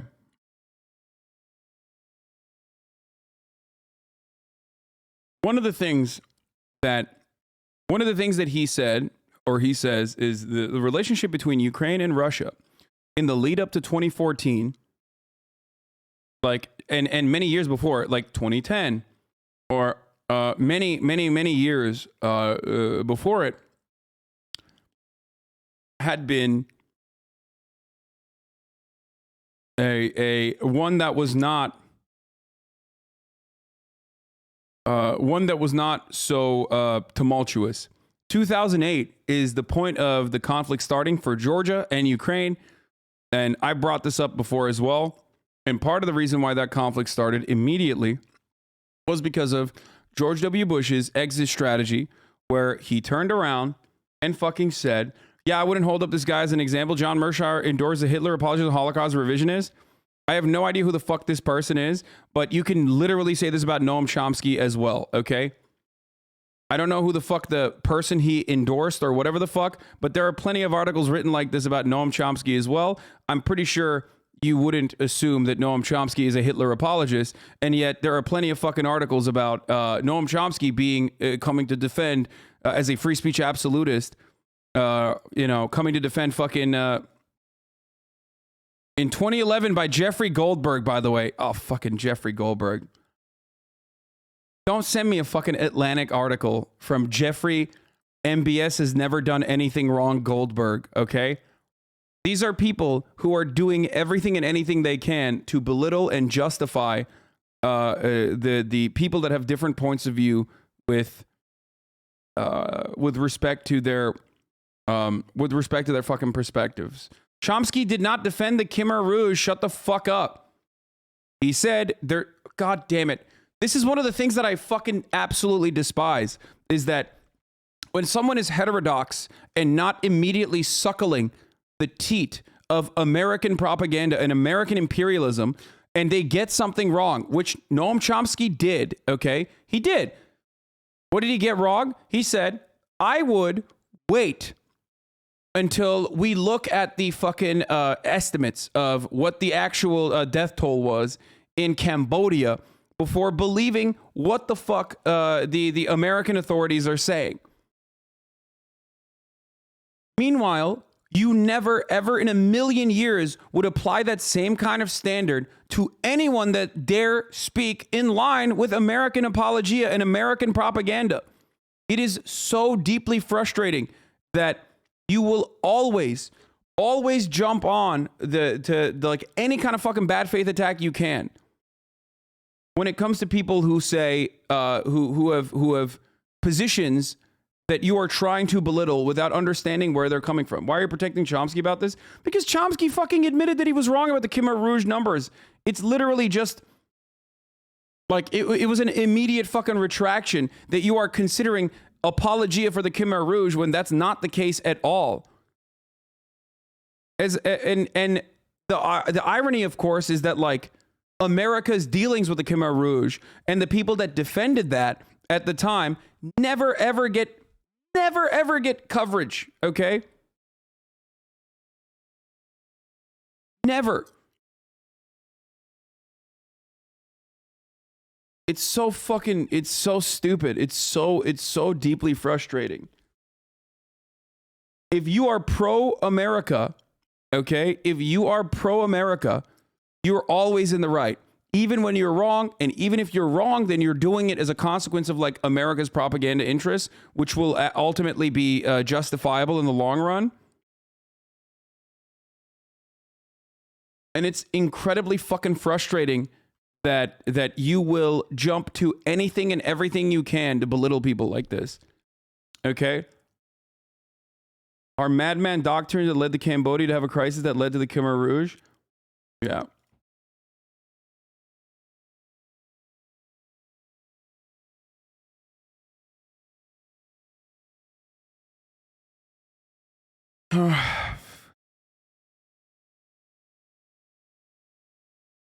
Ever since John Mearsheimer and I began writing about Israel lobby, some of our critics have leveled various personal charges against us.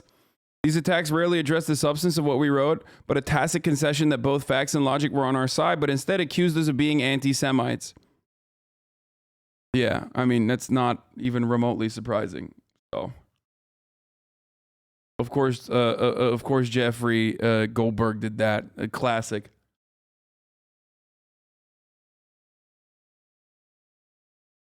The West's leftist intellectuals who traffic in genocide denial. Oh, are they?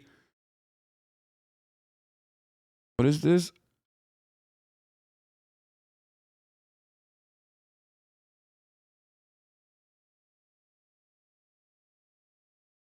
I don't even. Is this about like Chomsky again? I don't know what you're talking about. Person has fallen to the Russian military, becoming the first major Ukrainian city to come under Russian control since the invasion last week. The mayor, Igor Kolikayev, told me he met today with the Russian commander who plans to set up a military administration. Fuck.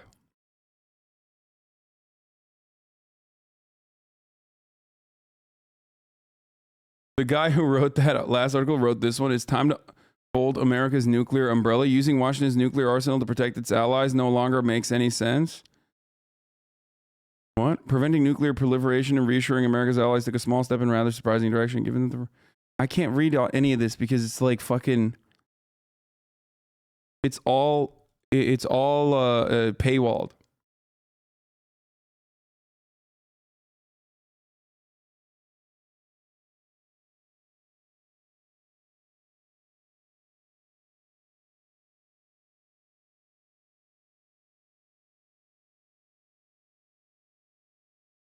But isn't this some kind of form of victim blaming? It's not like we force Ukraine to turn to the West, but Russia forces them into their sphere. So saying that the West contributed to it is technically correct, but it's not moral. It's morally not right. No, the Western contributions only extend as far as like Russia considering, I don't know, like EU membership to be an act of economic imperialism. Some people will turn around and say that's the case. I am not a believer of that. I'm a firm believer that Ukraine, one, should have never given up the nukes, and two, should have been allowed to actually fucking join the EU or at least start the EU conversation. Okay? I believe that a neutralization agreement comes with concessions on either side. A neutralization agreement would have allowed Ukraine to be able to join EU, but not NATO. That's it. That's a perfect middle ground, perfect concessions. And everyone's fucking happy, in my opinion. And even then, and again, like Finland, exactly, being neutral, but also being in EU. Now, of course, one will say, well, Russia had imperial ambitions. They wanted to do empire stuff. They wanted to do Russian empire stuff. Or a lot of people idiotically say Russia wanted to do, USSR stuff, which is not true. Putin is literally a capitalist oligarch. Idiotic. To assume that he has any sort of like ambitions to rebuild like the Soviet era politics. Maybe just the bloc, but definitely not the politics. He's an open anti-communist. Like literally openly has said he is anti-communist. Anyway, well, Russia would not let all that natural resources fall into the hands of the West, in my opinion, in terms of the EU and the IMF and etc. I think the way to do this, the way to come to a the way to allow a country to fucking grow is not by enforcing your economic superiority over them, but by allowing them to do whatever the fuck they want. Within the confines of reason, within the boundaries of reason. Obviously, turning it into a NATO base would be a red line for the regional territorial superpower there. America would have exactly the same response, if not a significantly more violent response, if the roles were reversed. Even though a role reversal in this circumstance is completely unimaginable, because America is the global dominant, hegemonic power.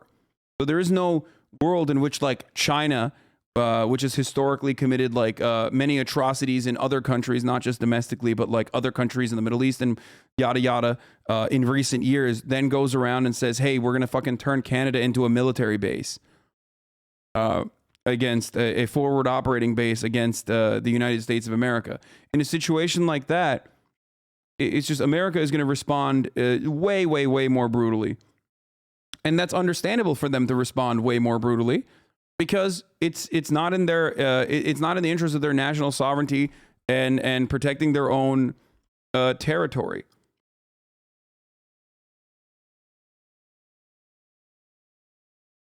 And something similar already happened. Like, we have the fucking Cuban Missile Crisis. You know what I mean?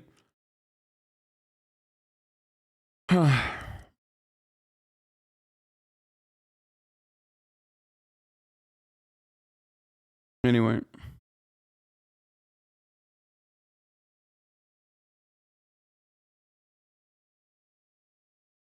You do not pull history 100% with current situations. They won't work. Every country proxy fueling the war indirectly now, and they both cross lines indirectly to judge and say, meh. Both USSR, NATO, the big boy edition country's going to break up again ASAP. What? But Canada isn't US territory? What do you mean? Ukraine isn't fucking Russia territory either. The fuck are you talking about?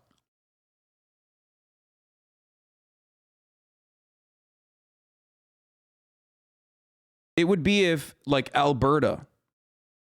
I mean, wasn't the point of occupying Crimea and Donbass to prevent Ukraine from entering NATO? So what's the point of this war since Ukraine isn't allowed to enter NATO? How does that reason exist anymore? Exactly. Exactly. Which is, I agree with you, Warger, which is precisely why I'm saying when you fucking invade the entirety of Ukraine, it's over. Like, now your claim that your sole ambitions were to protect Donbass or to protect, like, Russians living in, like, eastern Ukrainian territories, and by the way, even that is on shaky ground regardless, is gone. It's thrown out the fucking window, and everything that the American intelligence has said, and everything that the Western powers have said about Russia's imperial ambitions is now justifiable. It's done. You threw that claim completely out the fucking window, in my opinion, when you invaded the rest of Ukraine, and you invaded Ukraine in general. It's done. Those Eastern Russian still for protecting the Kharkov bombings now? Exactly, which is precisely why I am 1,000,000% against what fucking Russia is doing. That's why. No matter which way you try to analyze the situation, there is no justification for these actions. Like, and they're losing militarily in some ways. They're losing strategically. They're losing in every fucking field. They're losing the PR battle, which is also important in this war. They're losing everything. I'm confused. Would you have been fine with Russia entering Donbass to peacekeep? If not, what would you want them to do? No, absolutely not. I don't believe that they should have ever entered Donbass either.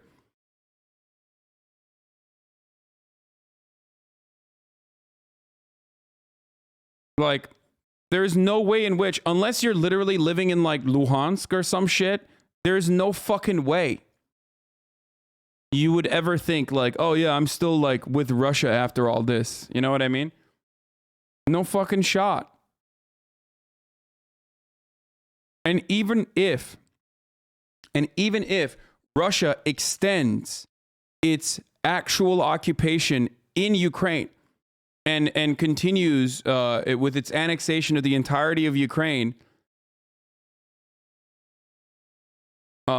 it's still going to be a counterinsurgency that they have to fight, or they have to launch a counterinsurgency for many, many fucking years. And that's horrible. That's absolutely, it's terrible.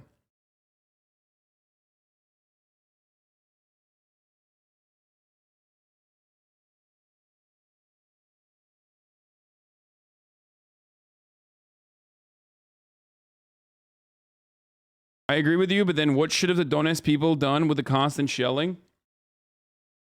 I think the Minsk agreement was 1,000,000% a reasonable way to move towards the neutralization of Ukraine, which is precisely why Ukrainians were not for it, or the Ukrainian government was not for it, and even the Russian government was not for it, in the sense that Ukraine was not going to follow it, but also they did not want to be a part of it and wanted the EPR and LPR to be the actual signatory parties in that agreement, which would of course mean recognition from the Ukrainian government for these two these two supposedly independent people's republics.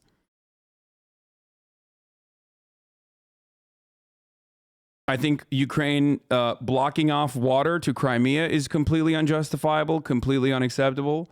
But none of that still means it's justifiable for Russia to invade.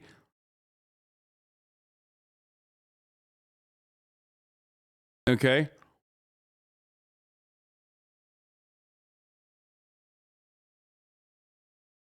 Nothing that Ukraine did or could do or has done is a reasonable justification for the invasion of Ukraine.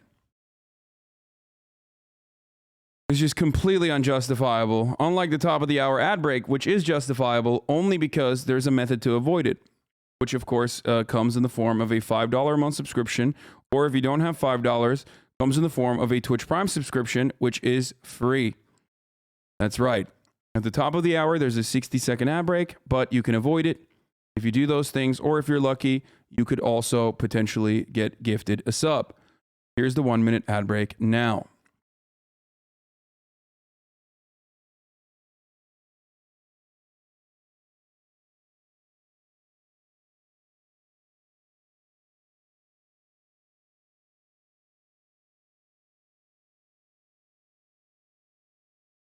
Okay. What the fuck is this? Ukraine's Special Operations Command just issued a warning to Russian soldiers that they will not be taken prisoner and will be slaughtered like pigs without the option of surrendering. That's a public admission of a war crime. Link to the original post is many. This seems fucking fake, dude. What the fuck? The Brotherhood of the SSO of Ukraine sends their greetings to the Russian artillerymen. We congratulate you after you coward. You covered our peaceful cities, our relatives, our children, loved ones of the most severe shelling. You worms have become our #1 target. We explain to you, Vanka, you seem to be far away and shoot at targets you can't see. You do not see small children, old people, houses, kindergarten, schools, hospitals. All this is just a goal for you. They stole, flew, hit, fuck it, right, guys? And now look, worms, you don't see our goals. And that's why it seems to be easier for you. But believe me, it will never be. Well, I mean, here, this is the original chat. I don't know if this is real. This seems fake as fuck. Straight up.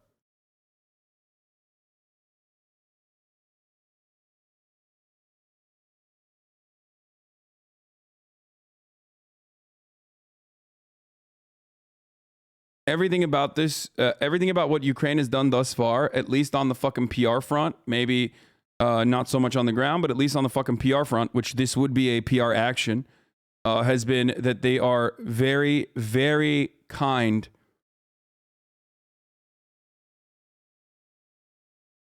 towards the prisoners of war that they have taken in. So, as kind as you can be. But then again,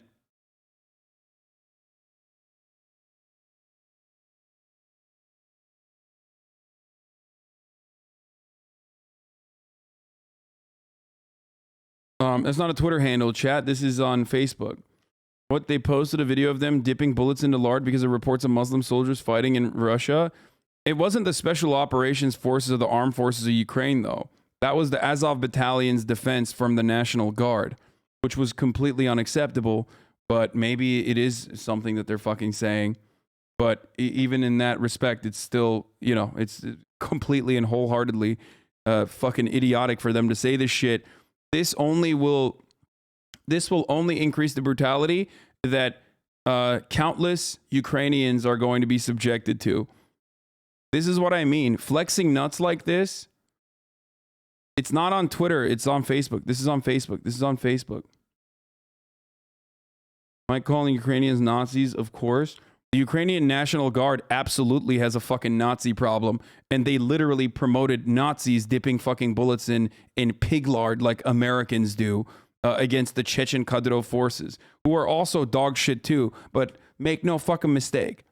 That is that's not even a tacit endorsement, but that's a wholehearted recognition of the Nazis within your ranks and a celebration of them, which is precisely what I was afraid of, which is precisely what the fuck I was saying was going to inevitably happen.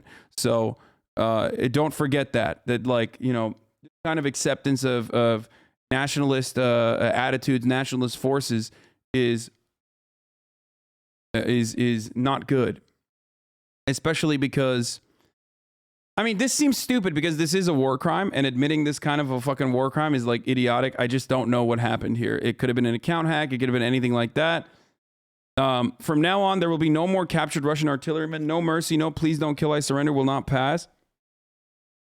For each calculation, no matter what commander, driver, gunner, loader, will be slaughtered like pigs. Piss your pants. We've already come for you. Call your mom one last time. Say you'll die soon, Jackal. We are not death. We are worse. Does the dipping in pig lard actually work? No, that's a complete fucking idiotic, like, people think Muslims are like vampires or something, dude. No. Oh, they won't go into fucking heaven because it's they've been hit by pig bullets. No, that's fucking so stupid.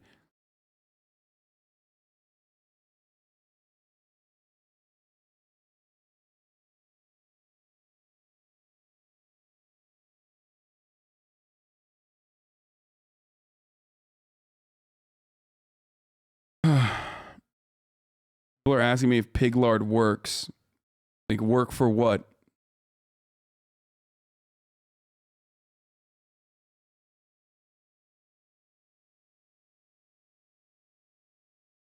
You do not to deny that a neutral Ukraine would avoid the war, but if you look at the Russian neutrals, you have Belarus and Chechnya. Isn't that condoning a country to poverty and anti-democratic regime? You okay with that? Yeah, the anti-democratic and poor nation of Finland and Sweden. You know, those are also other examples.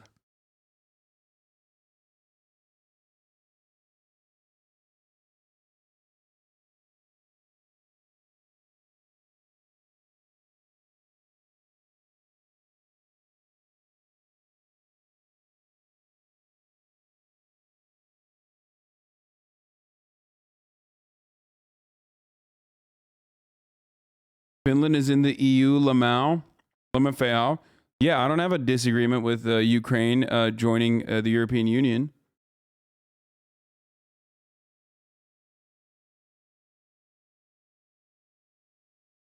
So, a few thoughts about the issue of Russia's invasion of Ukraine and the credibility of the U.S. and NATO. First of all, Jeremy Scahill is one of the best fucking journalists of all time, okay? Literally the GOAT. Co-founder of the Intercept. Like, on the one hand, you have Glenn Greenwald, and then on the other hand, on the other side of the coin, you have the actual fucking GOAT, Scahill, okay? So don't you dare disrespect my man, okay? He has done way more fucking work than you could ever imagine. You're dressed like a Hispanic teen mom right now? Wait, what? You're acting like Russia wants them to be neutral like Finland. You're being dishonest if you don't think they're going to turn Ukraine into another puppet like Belarus. Now they are. And by the way, you are absolutely correct. My assessment of Russia's ambitions in neutralizing Ukraine are gone now, okay? They're gone. They're done. I've admitted this already. Like, once you fucking invade, it's over. It's a wrap, okay? So I agree. Now you're having a conversation of whether they ever wanted to or not. And the reality is that this kind of encroachment had never worked. Okay, thank you, racist. Hope you have a great day profiling people. Oh, are you talking about the Muslim Chechen thing?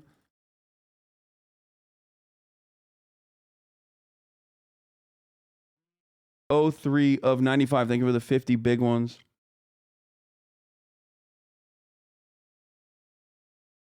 Okay. Russia's invasion of Ukraine is a bald-faced act of aggression, replete with war crimes, and is rightly being condemned as such by large numbers of people across nations across the globe. The U.S. and other NATO nations are in dubious position to claim moral high ground in condemning Russia's actions. That's also true. While many statements from Western leaders may in fact be accurate regarding the nature of Russia's actions, they must be placed in the context of their own militarism and well-documented hypocrisy and moral bankruptcy. It is intellectually dishonest to ignore the broken promise from the United States and NATO regarding NATO expansion. It is lunacy to deny that Russia has legitimate security concerns posed by this expansion, even if it's in response to those concerns is a heinous invasion. Both can be true. During the 78-day NATO bombing of Serbia and Montenegro in 1999, the U.S.-led NATO alliance committed similar or identical acts that it is now condemning Russia for in Ukraine. The only difference in that circumstance is that there wasn't like a justifiable and legitimate genocide or like an actual fucking genocide happening in Ukraine, even though Putin does claim that there is one happening in DONOS. So, but also the bombing that the United States and NATO engaged in was far, far worse up until this very moment. So there's that reality as well, even though the bombing could get way, way fucking worse now. Okay? So there are differences. It's not a one-to-one comparison. It's just the reality. It's not a one-to-one comparison. President Clinton sidestepped both the UN and U.S. Congress in initiating this bombing. That is a one-to-one comparison, though. That is true. Joe Biden was amongst his biggest cheerleaders. Under the command of the U.S. General Wesley Clark, NATO intentionally bombed Radio Television Serbia, killing 16 media workers, including technicians and makeup artists. The U.S.-led NATO force used internationally banned cluster bombs, including a crowded marketplace in the city of Niš. The U.S.-led NATO force bombed a civilian passenger train and then released a doctored video sped up to make it appear as though it was a mistake made in a split second. That was a total fabrication. The U.S. bombed the Chinese embassy, killing 3 journalists. The U.S.-led NATO force bombed bridges and civilian infrastructure repeatedly. For the record, for people who are saying, whataboutism? For people who are saying, all this other shit, okay? Remember that, Russia could make the exact same fucking arguments about Ukraine, and that would be bullshit, okay? That would be fucking bullshit. It's bullshit. It's fucking bullshit when the imperial power decides to behave in this way.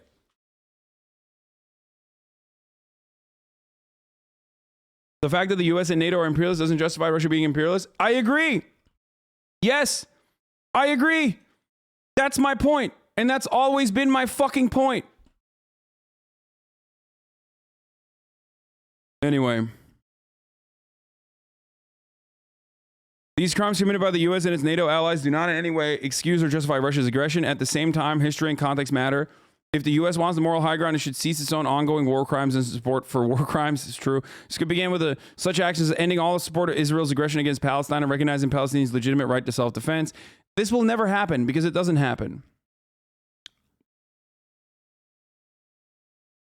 Because 2 wrongs don't make a right, but also America is never in the wrong in the eyes of America.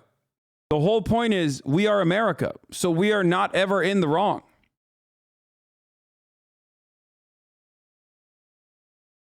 Backhanded comments 20 years later on the backs of people dying right now. Bravo. We are Americans, okay? We are Americans. Not only am I have a moral obligation to criticize my own government, just as Russians have the moral obligation to criticize their own government, which they fundamentally have less of a power to do so, for the record. Okay? I theoretically live in a Western liberal democracy, which means that I should be able to legitimately have a say and get you to legitimately have a say in what America does with respect to imperialism. And Sam Cedar was talking about this, condemning Russian imperialism as a way to re-examine America's imperialism. That is exactly what I do. That is exactly and precisely why I use this as an opportunity after doing endless amounts of coverage on the brutality of Russia, okay? On the brutality and horrific actions that Russia is engaging in Ukraine. In a brief moment of respite, I will talk about the similarities between American imperialism, and there is nothing you can say about it, because that is fucking ridiculous. Because at that point, you do not give a fuck about Ukrainians. You just simply want to make sure that no criticism of America is launched in this time, okay? It's crazy. It's absolutely crazy. I have been covering this conflict. I've been covering this invasion for 10 fucking hours every day. And the moment that I say, hey, let's pull back for a second and let's look at how we feel about Russia's incredibly violent actions. And let's use that as a renewed perspective on what America has done. And people go, you're either with us or against us. Motherfucker, America's not in war with Russia right now. Ukraine is. Okay? So you defending American imperialism in this situation is not doing anything for Ukraine. So shut the fuck up.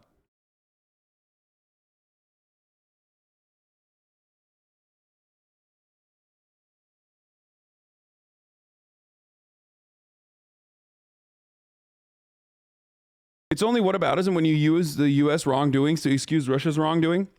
How many times does Hasan have to condemn Russia for you to understand he's not using whataboutism to excuse Russia's invasion? Exactly.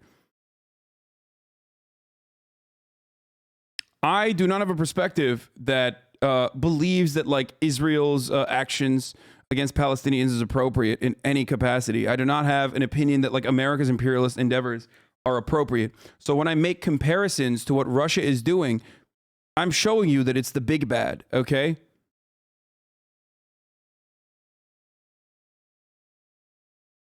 I'm not excusing anything that Russia is doing. Video from NFKRZ on the sanctions affecting Russians to watch for later.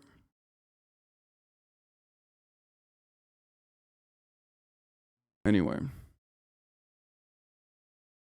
I still find it weird that you seem to condone Russia's actions regarding Crimea. Of course, dude, because Crimea is an entirely separate fucking place. It's an entirely separate history. It's an entirely separate attitude. Most of you don't fucking understand. Most of you do not comprehend that, like, the big bad guy who is doing big bad guy things right now can also sometimes do things that are incredibly more justifiable, infinitely more justifiable. Russia's annexation of Crimea did not happen at the fucking barrel of a gun where, you know, thousands are dying currently. Okay? They were actually fucking welcomed. So there's a difference there. Please stop using Crimea. You make a laughable counter-argument that actually vilifies the rest of your talking points.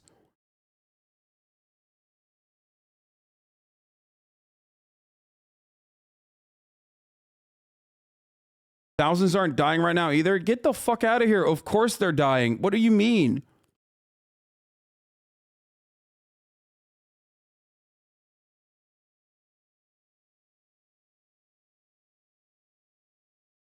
Just to prevent misinformation from the stream, I tracked the Facebook page you read. The original Facebook post doesn't say anything about what you read. It's fake. Don't miss your chance to return home alive or give up. An hour ago, Sadioza from Kemerova croaked Don for the last time in the landing near Kyiv. A Russian is an occupier, and do you know what a Ukrainian night is? It's time for the favorite. This is the favorite time of the SSO of Ukraine. This is the time when your colleague, having gone to take a shit, lives out the last seconds. This is the time when we fry you right in the technique like a barbecue on the grill.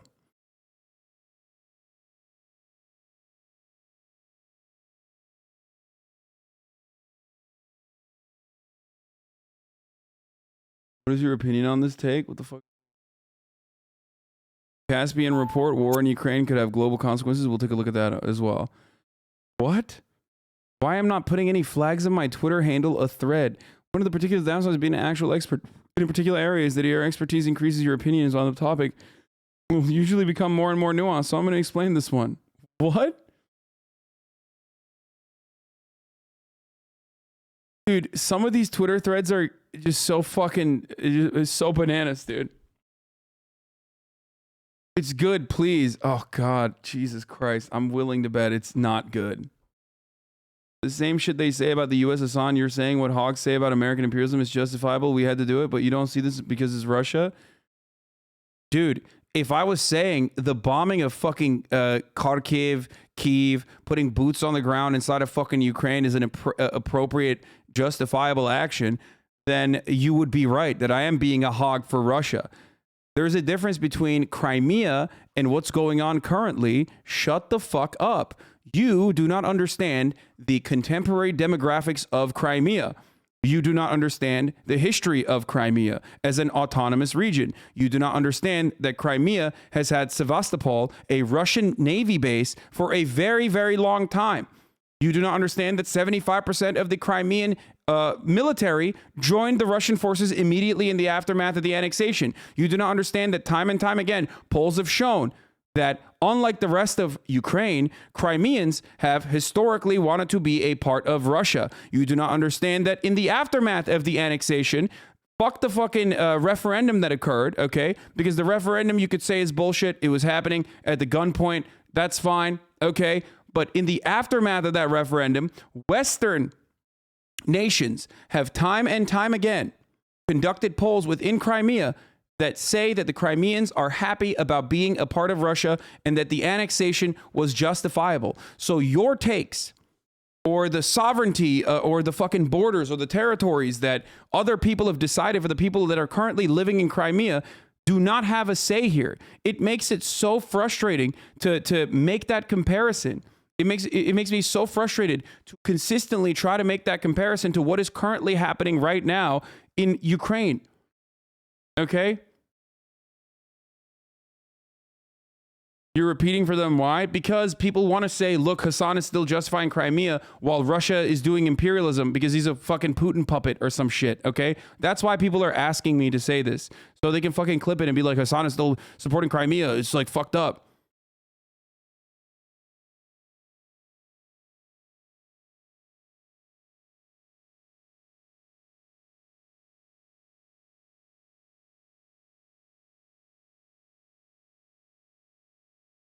Either accepted imperialism in both sides, do imperialist things, or condemn invasions for both sides. Can with those selectively saying it's bad when it's not their country. Dog, what do you mean? Imperialism is bad when both countries do it. I agree, okay? I agree. Russia's actions in this circumstance are imperialist and they're bad. And I have said this for the past 12 hours every fucking day. Okay, 12 hours a day, every single day. I have repeated this over and over again.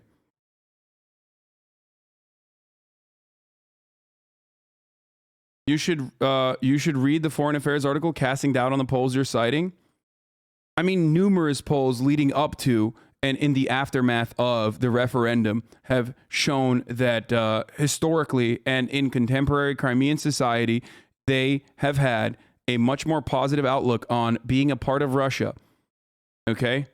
So I don't care about like the foreign policy article that says it's wrong because you read one fucking foreign policy article that supports your perspective, especially considering that these Western polls that were conducted have no interest in showing that Crimeans want to be a part of Russia. Anyway.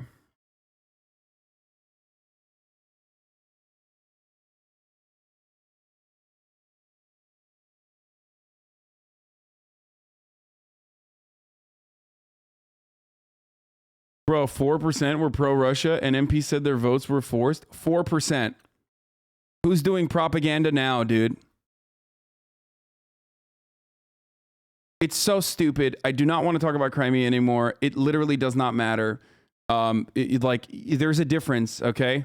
There's a difference. I guess it was the 4% that were celebrating on the fucking streets. You know what I mean? In the aftermath of the annexation. I mean, dude, we've literally covered this so many fucking times. 6 years and 20 billion in Russian investment later, Crimeans are happy with Russian annexation. Like literally, fucking WAPO. Like the same Western fucking the same Western articles that you rely on admit this reality, and yet you can't. You're just making shit up, and you're saying, "Oh, it's a 4%."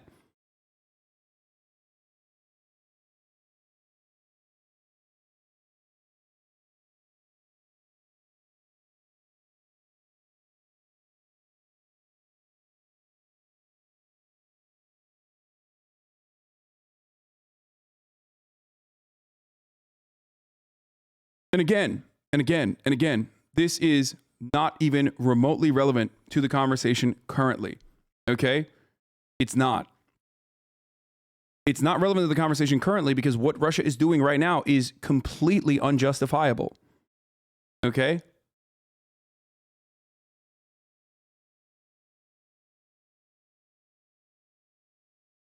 Then quit defending it. Why? Why would I subscribe to your fucking worldview that is incorrect? That is straight up incorrect to make you feel comfortable? Why would I do that?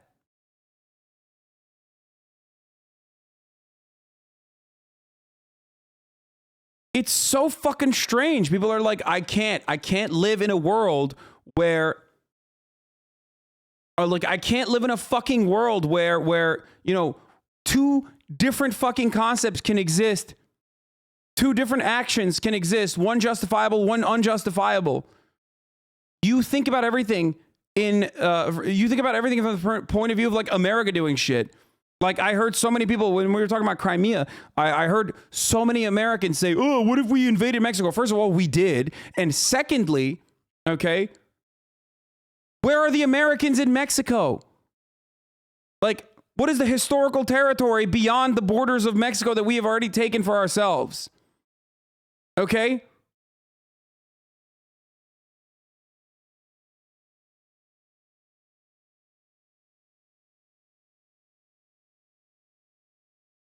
A better example would be if we fucking decided to annex Alberta, where all of those Canucks that want to be American live, okay?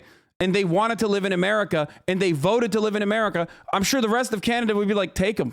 Take them away from us, please. Thank you. Okay? And America annexed fucking Alberta.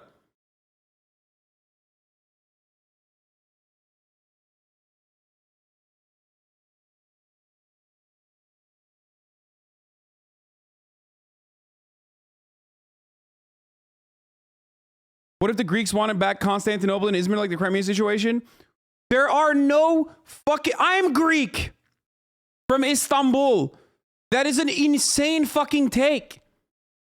You know why? Because the people in Istanbul aren't like, please, we want to join Greece. Or the people in Izmir aren't like, please, we want to join Greece. That's the difference. You are forgetting the most significant part of this process, which is what the people on the ground, what their wishes were. If Crimeans were like, this fucking sucks, I do not want to be a part of fucking Russia, this is absolute dog shit, okay? I fucking hate this, then I would have a different approach to this matter, okay?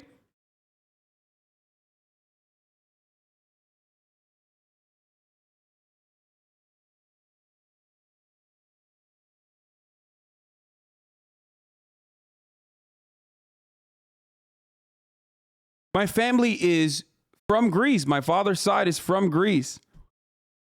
Hasan, you know. Yeah, it is. It's true. Selanik and Crete.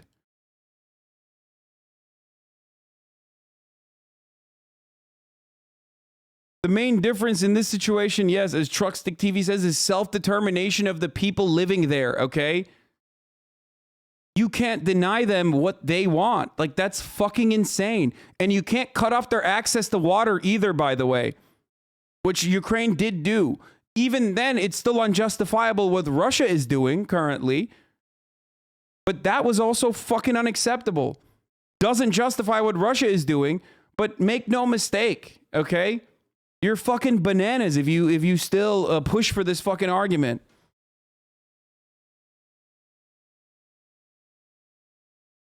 It's crazy that you're like, no, sorry. Other countries decided to draw fucking borders after defeating the USSR, and those borders need to be like, those borders need to remain intact no matter what you fucking say, because, you know, that's just how it is. Sorry.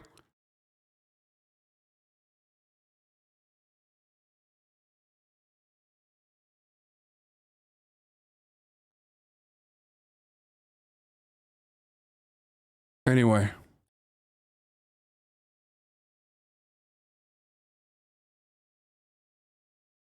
With all due respect, I don't think you understand Crimea. Eastern Ukraine is only heavily populated by ethnic Russians because over the last 200 years, Russia has continuously engaged in ethnic cleansing in the region. There have been famines that have killed millions, and leaders like Stalin literally shipped in Russians to repopulate the region. No, I do understand that. I do understand that. Okay? But now those people live there. Okay? So what? That's 200 years.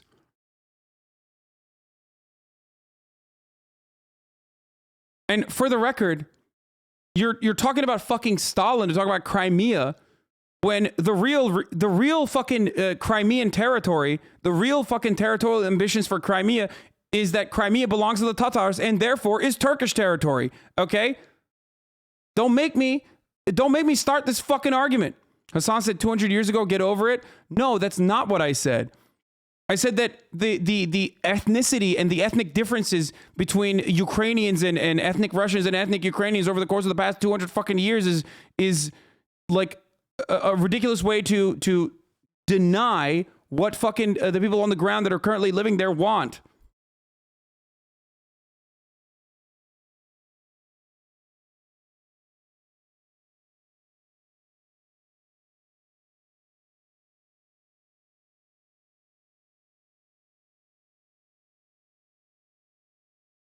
You know, there's Tatars that used to live in Crimea.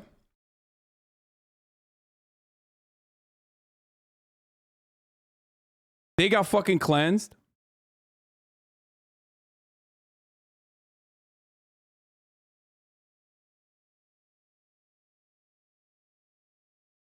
So technically, it's actually not Ukrainian. It's just, it does not belong to Ukraine. It literally fucking belongs to the Tatars.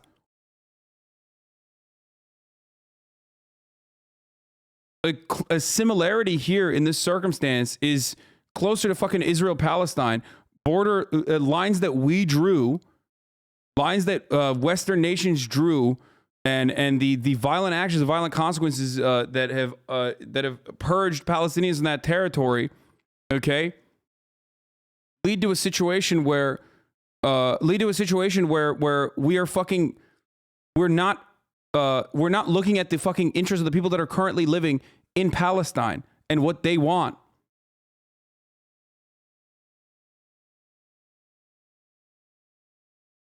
How is Hawaii different? Now only 10% is native, but that was an example used an hour ago about talking about the United States. Ask a Crimean Tatar.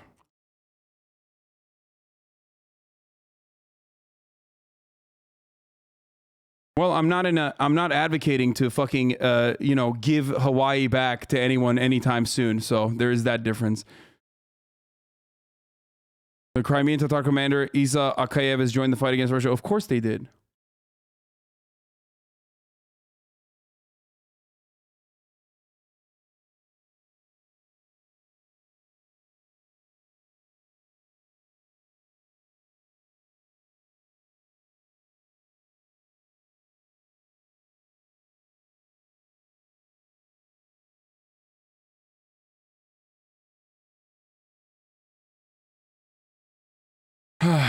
Again, we're done. Okay, it's a really fucking stupid conversation to have over and over again, and the conversation literally changes every time I give you new information that you should use against me, that is better information to use against me, rather than the original point, the starting point of this conversation, because you have no interest or no opinion on fucking Crimea, and you didn't know anything about Crimea. I keep giving you more information about why this would be a better argument against Crimea, the Crimean Tatars being the perfect example that now I'm seeing in the chat, because none of you or your YouTube debate daddies knew about any of this shit until literally fucking last week.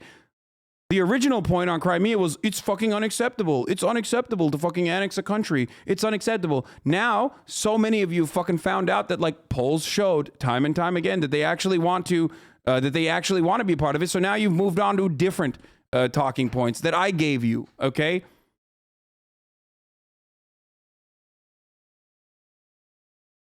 Anyway, we're done. I keep saying we're done because you don't care.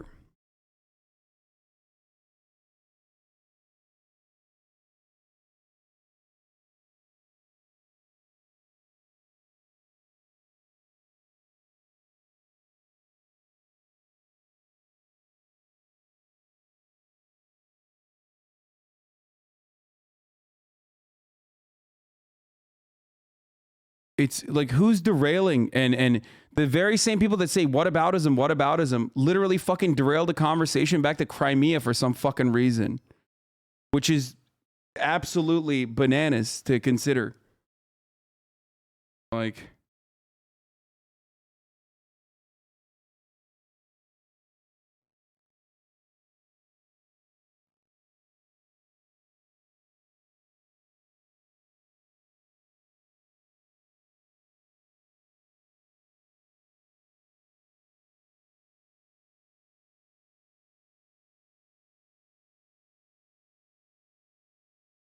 all right, let's finish the rest of this. The U.S. could immediately end all support for Saudi Arabia, make it a pariah, as Biden promised. The U.S. systemic failure and accept responsibility for its own crimes.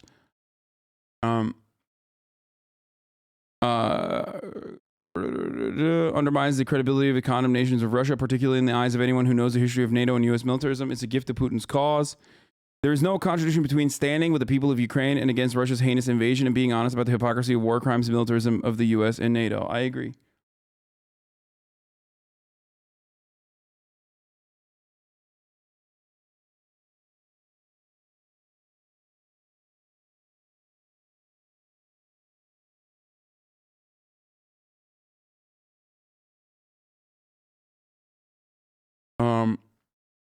We already watched the Vice video on life inside of Crimea, by the way.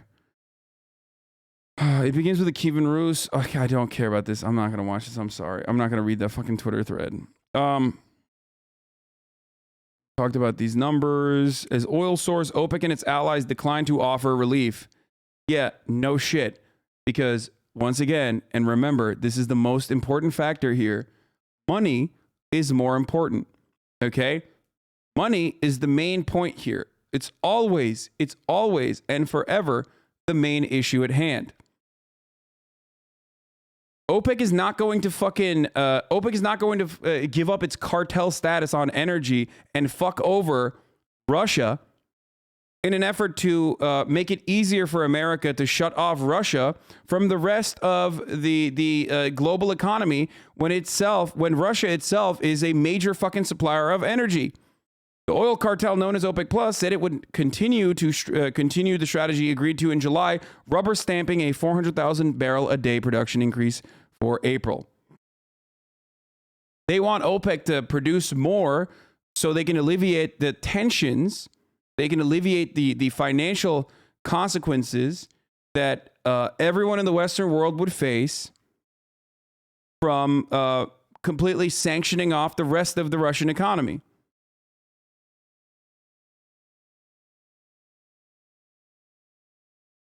But of course, they're not going to do that because it's not in their material benefit. They would rather maintain their global power as OPEC Plus instead of kick aside their trade partner, or rather a part of their cartel, and then compromise their bottom line down the line. In a statement that had surreal qualities given the surging prices in recent weeks, the group, which includes Russia, said current fundamentals and the outlook for their future pointed to a well-balanced market. It blamed volatility on geopolitical developments. In other words, Russia's onslaught in Ukraine. Some analysts were not impressed. Such an argument will increasingly strain credulity. Helen McCroft, an analyst at RBC Capital Markets and Investment Bank, wrote in a note to clients. Left unmentioned is the statement was that the fact that Russia's Deputy Prime Minister, Alexander Novak, is a co-chair of OPEC Plus. There is one area where, the Russians are not seeing the fucking, the pain. The pain of sanctions. Okay? And that area is this, which is the most important area. 50% of Russia's fucking entire economy, entire revenue comes from this.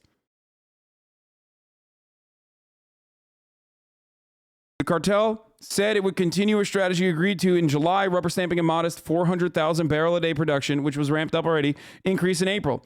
An increase of this size is widely considered by analysts insufficient to cool down prices. It's insufficient to cool down prices because it is not a substitute for, it doesn't get ahead of, it doesn't account for a potential sanction on Russia, okay? A potential sanction on Russian oil production.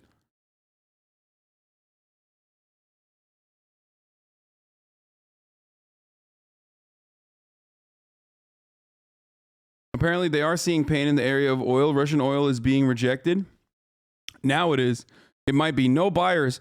Surgut Neftegas, the Russian oil producer, fails for the third consecutive time to sell Urals crude via regular tender. I cannot recall ever a situation like this. There are not buyers for Russian oil, even at record discounts. How does this square with the observations of tankers continuously transporting Russian oil in the Baltic? A moment ago, 4 crude oil and 1 LNG tankers coming from Venaja in front of Helsinki in the Gulf of Finland alone. Ports of destination in EU and USA. Gross price of oil cargoes and current exchange rate is 240 million USD, and on with this criminal Putin finances the war. These are the current contracts that are being fulfilled. Exactly.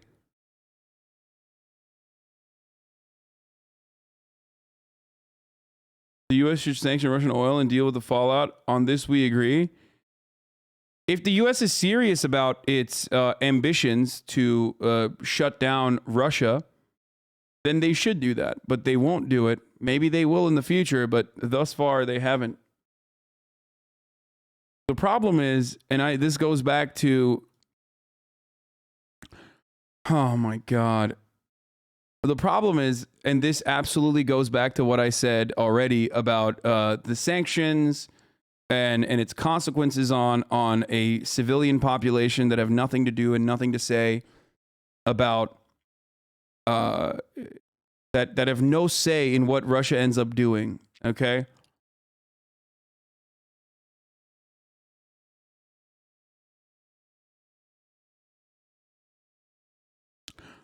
Asia is a place of barbarism and violence of the West because the West goes there to commit barbarism and violence. Russia's turn to its Asian past. As nostalgia surges for the Eastern conquest of Genghis Khan, Putin maps out his own empire. What is that article? Dude, Western media has to do white supremacist and Orientalist fucking takes. Okay? They have to. There is no other way.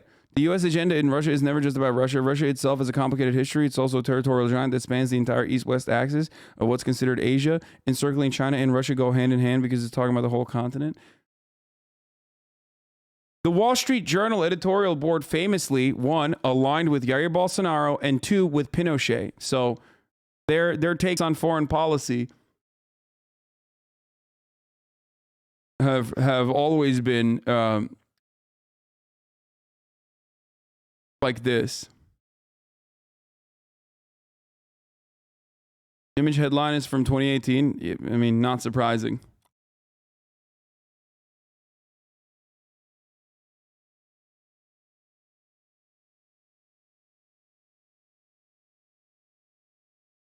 Washington. Representative Van Taylor apologized Wednesday for an affair with an ex-jihadist dubbed the ISIS bride by British tabloids and abruptly dropped his bid for a third term, conceding the GOP runoff rival to Keith Self, a former Collin County judge. What the fuck?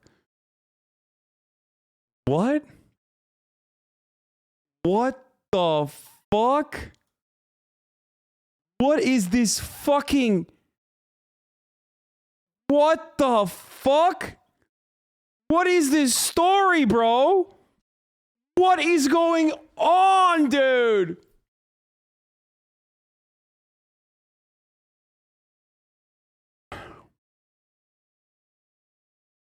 Representative Van Taylor apologized Wednesday for an affair with an ex-jihadist dubbed the ISIS bride by British tabloids and abruptly dropped his bid for a third term, conceding the GOP runoff to rival Keith Self, a former Collin County judge. About a year ago, I made a horrible mistake that has caused deep hurt and pain among those I love most in this world. I had an affair. It was wrong, and it was the greatest failure of my life. The infidelity surfaced just before Tuesday's primary with the help from a third candidate, Suzanne Harp. Okay, hold on.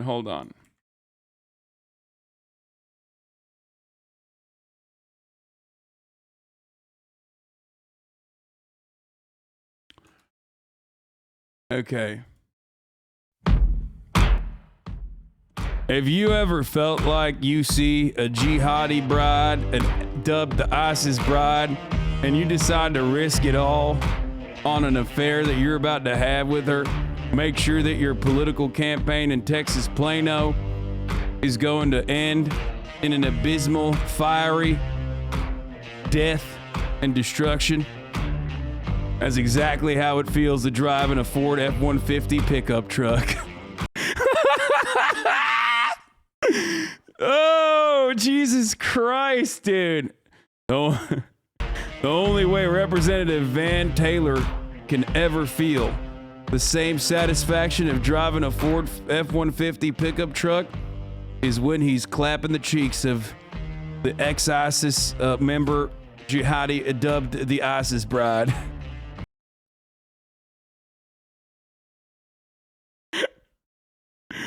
What happened, bro? You couldn't get laid anywhere else, dude? What the fuck? The ISIS bride is now an evangelist Christian who believes in settling Israel. Oh, I love that. That's so awesome. That's fucking great, dude. That makes the story even better.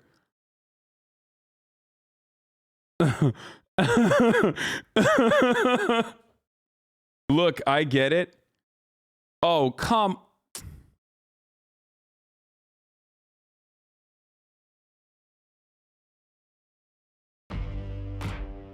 Sometimes you gotta risk it all and throw everything you know and your political future down the toilet when you want to get that feeling of riding a Ford F-150 pickup truck.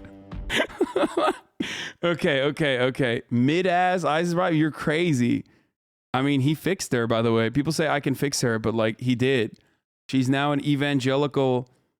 She's now an evangelical Christian. So more like a Toyota Tacoma bride.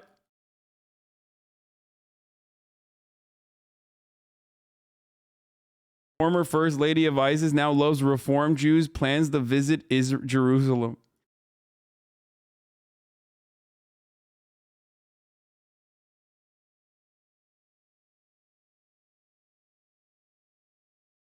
Yeah, you guys don't believe in de-radicalization. You babies, okay? You just don't get it. You just don't understand it. This has a Texas City Center. Shut the fuck up. Shut the fuck up. Shut the fuck up. Texas GOP primary candidate. No. My official statement on Van Taylor's alleged affair with an ISIS bride. The evidence appears to be overwhelming, Harp added. This situation could be a liability to our party, our district, and most importantly, our country. Taylor is married with 3 children, was elected to the Congress in 2019 as a Republican. Joya told Breitbart the news affair began in 2020. He considered me his girlfriend. He labeled me his girlfriend, his mistress, Tanya told Breitbart News. I told him I found him attractive. After that an entire month, every day during October 2020, he wouldn't stop messaging me like crazy. It was so distracting. He was going crazy for it. He wanted me to be his loyal, faithful, and permanent mistress. In the text message between Joya and Taylor, the Breitbart review, the congressman solicited a long, slow rim job and deep throat sexual acts while I stroke my cock and I come on your tonsils.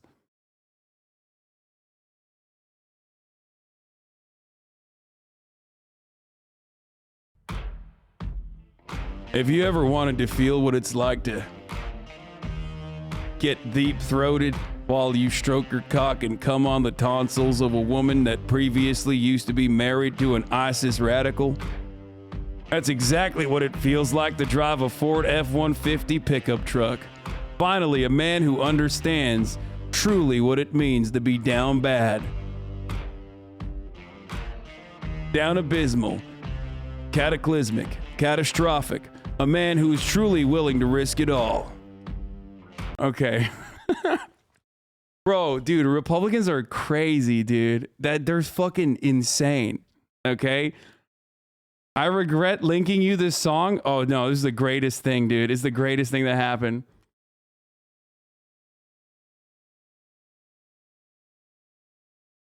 He said, oh, Jesus Christ, so dirty, dude. Ooh, what a potty mouth he has, dude. Look at him. Joya is originally from the UK, but moved to Syria in 2013 after she met John Thomas Gergolas, an American-born convert to Islam, jihadist, and a supporter of the Islamic State. After being treated badly by Gergolas, she fled and worked with American authorities so we could drone him. She said, oh my God. Hell hath no fury like a woman scorned. Jesus Christ. Okay.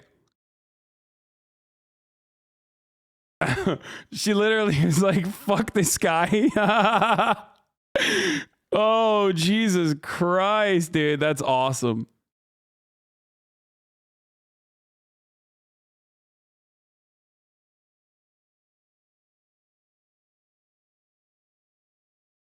What an incredible.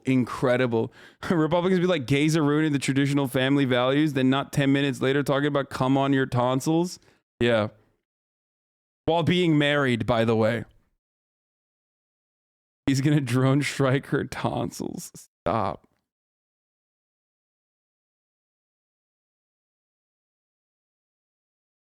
Her ex-husband. The regular teenage life of an American who became a jihadist, how Greek Orthodox altar server and military brat John Gergalas loved video games, Bob Marley, and pacifism before leaving his religion, family, and country to join ISIS in Syria.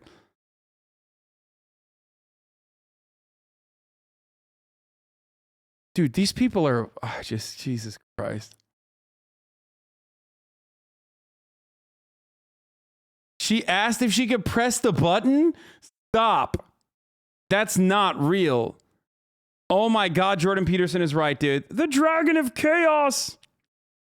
There are women out there who will take men and make them believe in shaitan, make them do cunning things.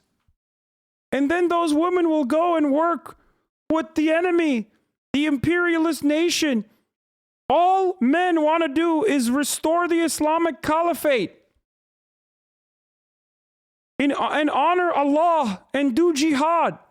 But then women come into the equation. The shaitan, the dragon of chaos.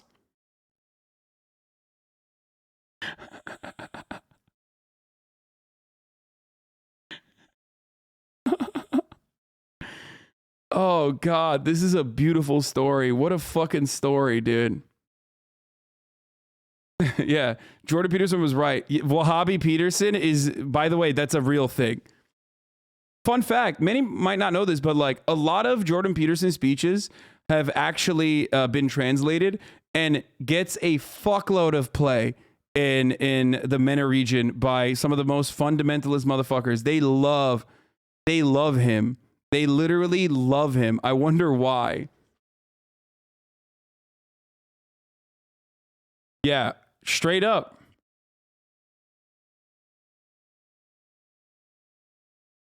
Yeah, conservatives all around the world love Jordan Peterson. I wonder why.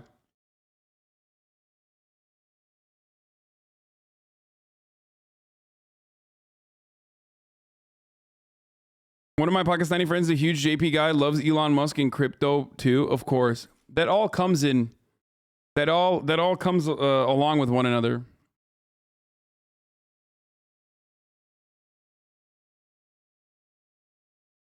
Okay, so we already know OPEC Plus is not going to fucking to increase production, ramp up production, especially to like especially to cut Russia and its power in the international sanctions that Russia is currently facing.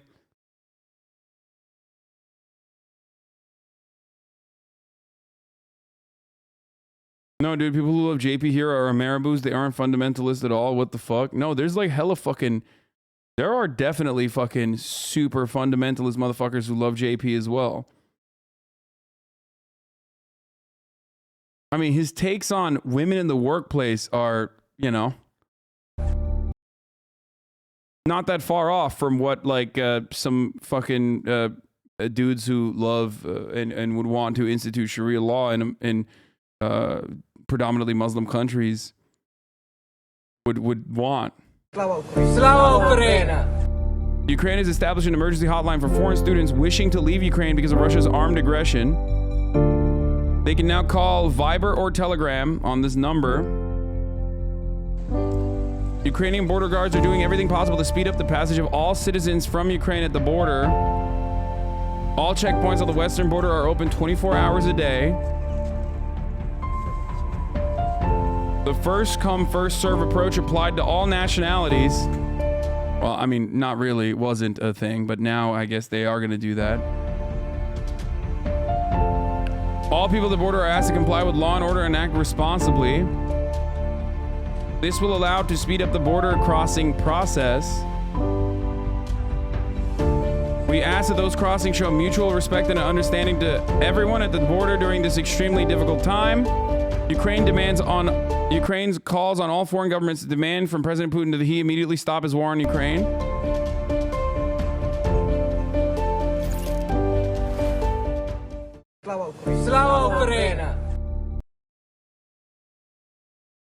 Fox just released another Russia-Ukraine explainer. Putin's war on Ukraine explained. I mean, is there TOS in this? Putin called this a special military operation, but it's clear this is a full-scale invasion. There might be TOS in this. I do want to watch it, but I'm a little worried about that. In this clip, wait, I have to pee so fucking bad. If we could just like take a look at it to see if there's fucking TOS and like skip positions on it, skip time codes on it, then you know that'd be great. There probably is some TOS, you know.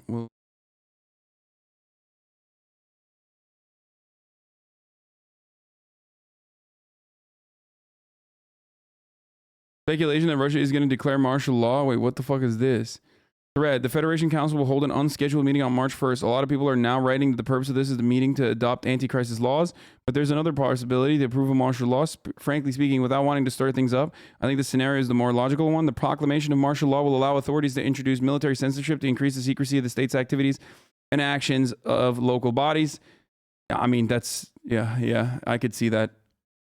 I don't know if they're going to do that, but like, I don't even personally know how much more different this would be than the way it has been so far. You know what I mean?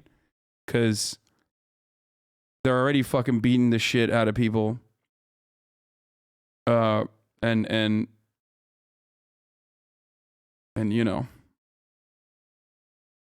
how is it any different than like, you know, already arresting motherfuckers, you know? Vox usually has terrible backgrounds for conflicts that typically gloss over NATO or US meddling, so I doubt this will be any good. The ones on Syria and Minashit are usually awful. Yeah, I know. Then we give Bulgaria and Greece and Turkey the reestablished Ottoman Empire. There are dead bodies at these timestamps. Wait, for real?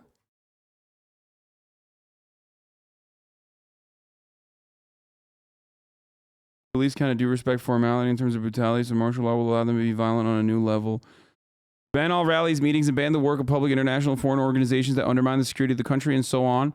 The list is long. The primary reason is the necessity of gaining total control over the information space to prevent the spread of the party of peace throughout the system, to shut their mouths, to disrupt the internet as much as possible without any drama, because it is more expensive and time-consuming to do it piecemeal to catch everyone who's writing and saying undesirable things and put restrictions on movement.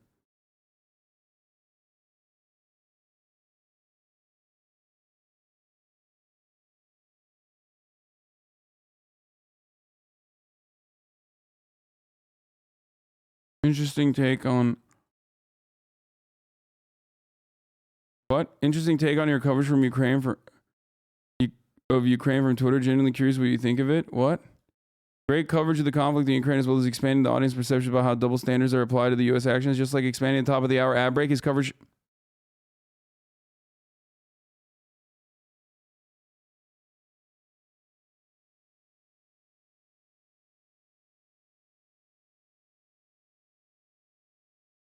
You're a bad person, dude. I'm going to block you.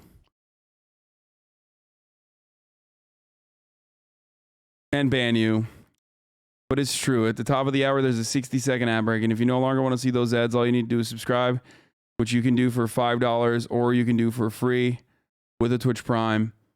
By connecting your Amazon account to your Twitch account, you get one free Prime subscription a month.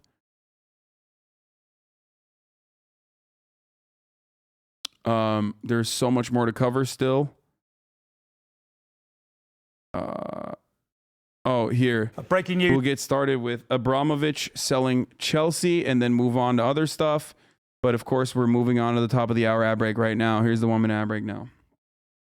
To bring you from Chelsea I gotta in the pee, I'll be last back. few moments, a statement from Roman Abramovich, and it confirms what we've been telling you today.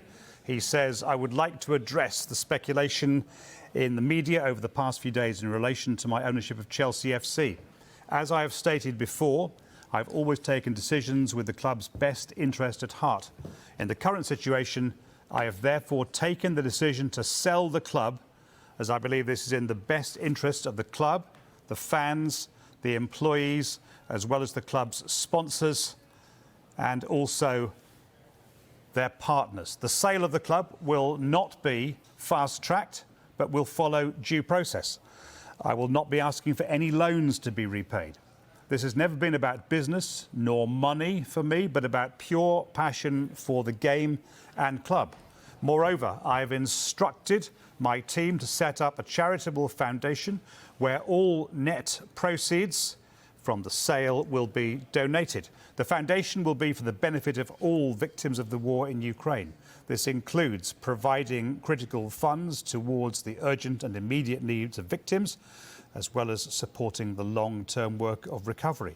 Please know that this has been an incredibly difficult decision to make, and it pains me to part with the club in this manner. However, I do believe this is in the best interest of the club. I hope that I will be able to visit Stamford Bridge one last time to say goodbye to all of you in person. It has been a privilege of a lifetime to be part of Chelsea FC, and I'm proud of all our joint achievements. Chelsea Football Club and its supporters will always be in my heart. Thank you, Roman. Wow. Well, that puts it very starkly. Kaveh Solikol, chief reporter, and he says it very clearly. It's not listening to offers. I have decided to sell Chelsea FC 1 hour less than that before kick-off in their FA Cup fifth round tie at Luton. It's an absolutely incredible statement from Roman Abramovich. Just to go through it quickly, first of all, he confirms that he is going to sell Chelsea. And he also says that the proceeds from the sale, the net proceeds from the sale, are going to go to a charitable foundation, and that foundation is going to benefit all victims of the war in Ukraine. He also says that he will not be asking for his loans to the club to be repaid. Bear in mind, he's put in about £1.5 billion into Chelsea since he bought the club 19 years ago. And he's also saying that he doesn't want a quick sale. He said that all due process will be followed. He wants this done properly, not quickly, which would seem to suggest that he doesn't think that his assets are going to be frozen by the UK government. Because if he was sanctioned and his assets were frozen, he wouldn't be able to sell Chelsea. And he also... All right, that's it, bruv. That's fucking it, bruv. I'm buying it. I'm buying it. I'm turning footy back home. I'm fucking bringing it home, bruv. He's coming home. I'm buying Chelsea. I'm buying fucking Chelsea, bruv. That's right. Sorry, I just got a fucking fat package and I was like, what the fuck's going on? Hidden, which I'm currently wearing right now, literally sent me like a fucking fat care package.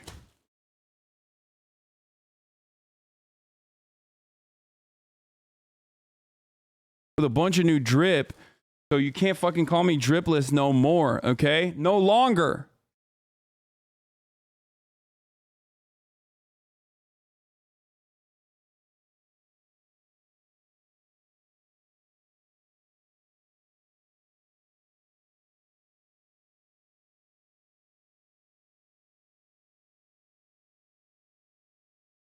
It's not a hashtag ad.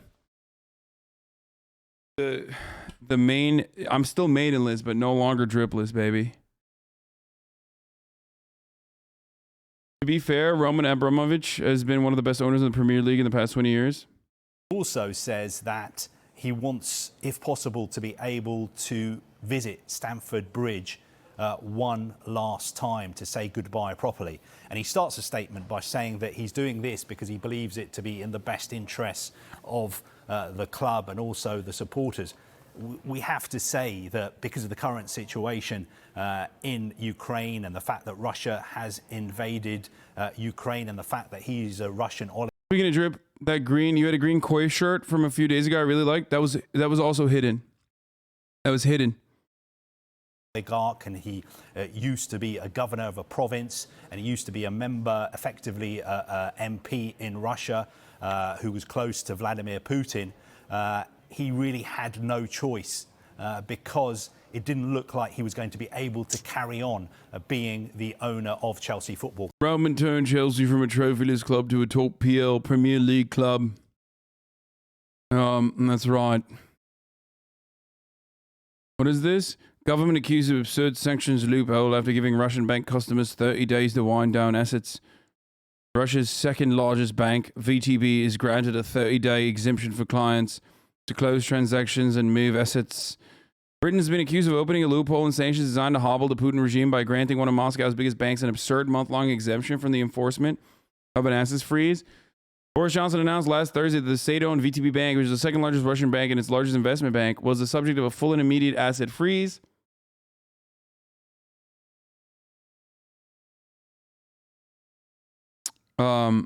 In the UK, as a part of the government's attempts to derail Vladimir Putin's invasion of Ukraine by targeting key finance houses, but the following day, the Treasury unit in charge of enforcing the UK sanctions quietly issued a 30-day license granting permission for any individual entity to wind down any transactions with VTB until the 27th of March.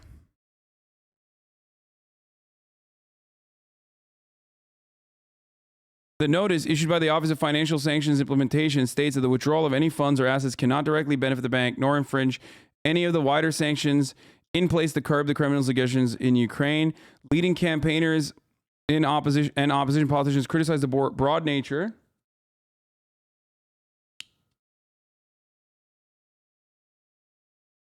saying it appeared to place no curbs on individuals or entities who may have links to the Russian state, but who have so far not been named in the sanctions regimes announced by London.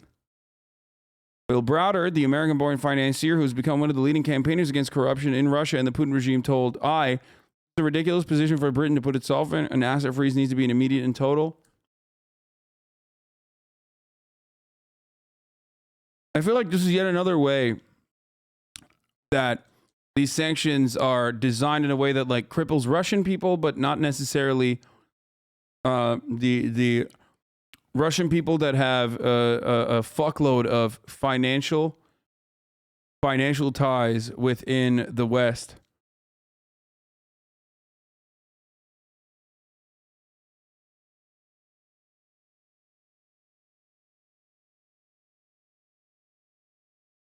Because like there is no way for the regular the average Russian citizen is gonna fucking be able to take advantage of this.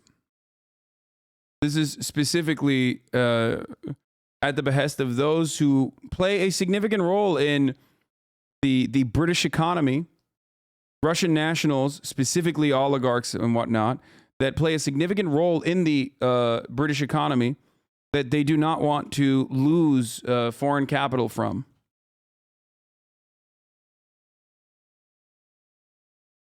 Meh. The Russians did elect an imperialist with 70% of the vote. I don't feel sorry.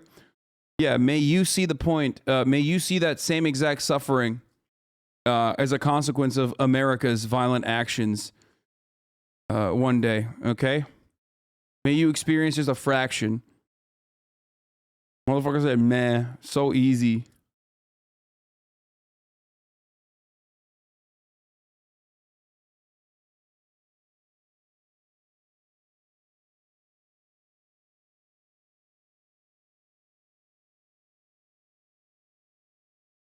Anyway.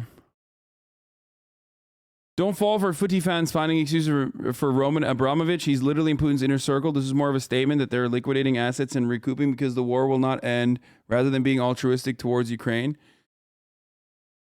It is interesting because didn't he say Putin is like a father to him or something? I don't fucking know.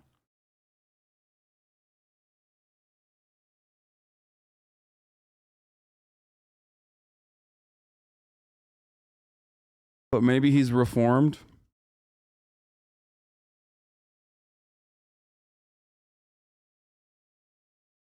March 1st, 2022, St. Petersburg, Russia. We just arrived here. It's like the only ATM in the entire city that's available. We got screamed at by the guards, telling us that there's no money in the ATM and that we should leave immediately.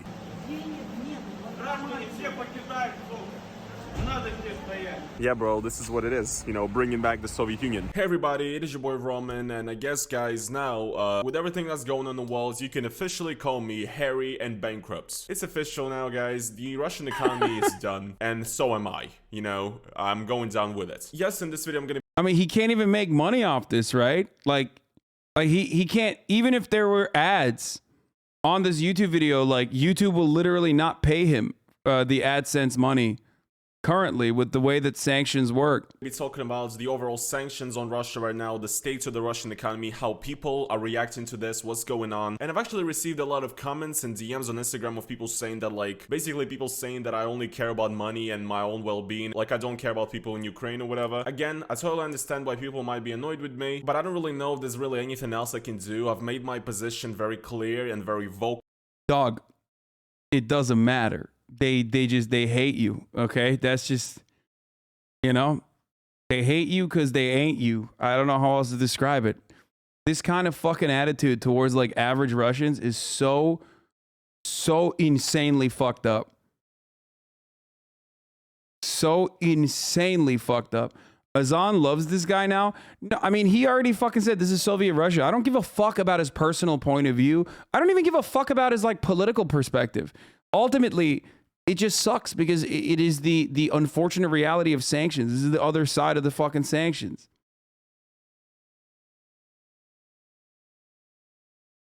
Same hair? Yeah, that too. It's such a weird thing also to see. It's such a weird thing to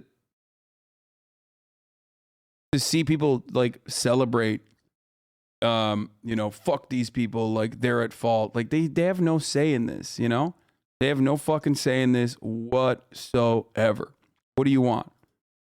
And this channel has always been about my daily life in Russia and just lives of regular Russians and what it's like to be in Russia. So I think it's only right if I make this video to talk about how Western sanctions and also Russian counter-sanctions affect me right now in Russia. Because I'm really fucking concerned and I'm completely fucked, basically. I'm fucked. Also guys, one thing I want to say before we get into this is that in the current situation, the future of Western social media in Russia is very uncertain. I actually would not be surprised if like YouTube or Instagram or whatever actually get blocked. So I made a Telegram channel, Roman_NoFuckers. Go and follow it. I post updates there. So yeah, if you want to keep up with me, follow it just in case. But now let's get into the video. So the sanctions, these are really bad. I mean, honestly, the Russian economy... Isn't that the whole point of sanctions, to put pressure on the populace to affect change from within? Yeah, but it doesn't fucking matter if, one, the country that you're trying to implement sanctions on is already an economic powerhouse, and two, the country that you're trying to implement sanctions on is already powerful enough to withstand it does not care about the fucking safety and security of its own citizens. So, and the only time sanctions do end up fucking working is in instances where countries are powerless in general, and they don't even fucking work to create a revolt. If anything, it just makes the leader in control of that country more fucking aggressive and authoritarian. They take authoritarian measures to squash any sort of fucking protest that comes as a consequence of those sanctions. The times when a sanction will work is like people are saying South Africa, right? Yeah, our ally. It works if the only place where a sanction can work is not if it's a foreign adversary, but if it's a fucking ally, okay? That's why I always say, like, sanctions could work on Israel. Sanctions could work on Saudi Arabia. Sanctions can work on American allies that are doing brutal and awful things. Sanctions are not usually going to work. Sanctions are not usually going to work on a country like Russia because, one, Putin doesn't really give a shit about his perspective. He doesn't really give a shit about what happens to his citizens, it seems. And also he has enough power, like he currently is flexing to be able to withstand the sanctions.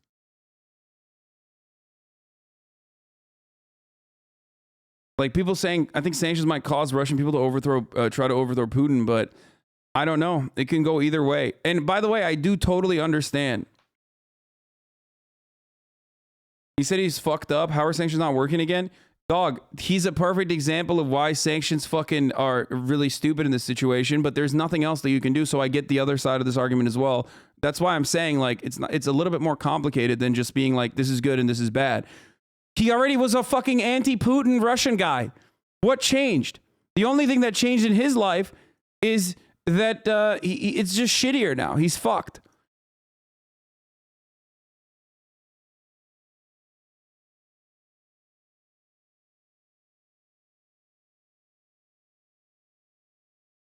Is in shambles right now, and look, it's really hard because I feel like for the majority of the time, like before when sanctions were imposed on Russia, the majority of them were imposed to like harm the elites. Right now the sanctions are very much there to, you know, cripple the Russian economy as a whole, and also to make the average Russian suffer, should I say. And I guess the overall thought process of the Western countries is that, like, if people in Russia really get it hard, then they might actually, you know, rebel or whatever, but I don't really think that's gonna happen, honestly. And also because the sanctions that are imposed right now in Russia, I mean, these pretty much harm the average person. And honestly, I'm not gonna try to give you guys like a complete list of what happens. I'm gonna, I guess, pinpoint the main ones, kind of describe what that does to me and the average Russian. But yeah, guys, I mean, at this point, it's really hard to keep up with this. You know, when like every single hour I open the news and I see that some new sanction has been imposed, some new company stopped working in Russia, some new service decided to shut down its operations in Russia. And at this point, like, yeah, people who were pro-Putin before aren't going to blame him for the sanctions now. They're going to blame the West and see Russia as the victim of international community turning against them. And people who are anti-Putin are already anti-Putin, and now they're anti-Putin, and also on top of that, getting fucked by the sanctions. Also, apartheid was deeply unpopular at that stage. Sanctions pushed the MP government over the edge. It did because economic deviation, though, and as devastation, you mean, as well as capitalist country, it affected the poorest the most. But South Africa is the best case scenario for sanctions, which is not a very solid pro-sanctions argument. Let alone like a successful insurrection or insurgent movement within the country as well, on top of the sanctions that most Americans at the time would have considered terrorism, and did actually famously consider terrorism, and would definitely consider terrorism if it were to happen in the United States of America. Oh wait, similar things did happen in the United States of America. The Black Panther Party.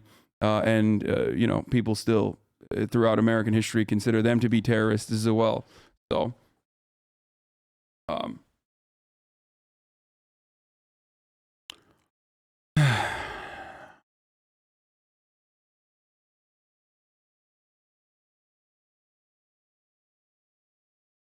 but once again, the sanctions itself ultimately become a finger wagging operation that ends up harming, you know, it makes it seem like we're doing something because there's not really much you can do because Russia is a nuclear superpower, right? So you can't engage in military action because that would mean world war. Okay.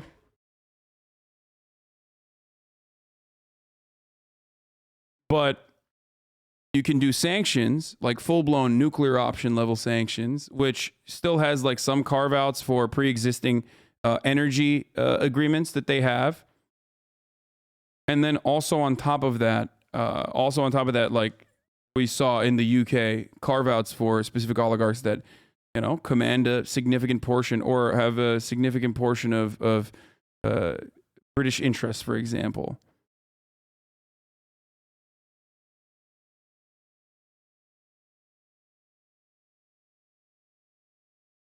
Russians suffer from sanctions. Ukrainian civilians are dying at the moment. No, I understand that. You live and work in a country with shit leaders, you pay the price, is such a fucking disgusting take. Because these people have no say in the matter. You live in a fucking disgusting country. We all live in a disgusting country with disgusting leaders. You understand that, right? He didn't pick to fucking be Russian.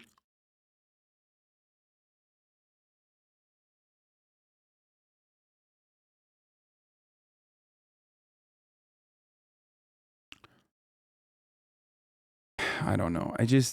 But I get the other side of the argument too. Is like, what are you supposed to do? You can't do anything. You can't like continue to fucking trade with Russia and allow them to fund their war efforts. You're directly funding, even when you're doing, even when you're currently engaging in energy trades, energy agreements. You're still helping Russia fund its fucking war effort. You know what I mean?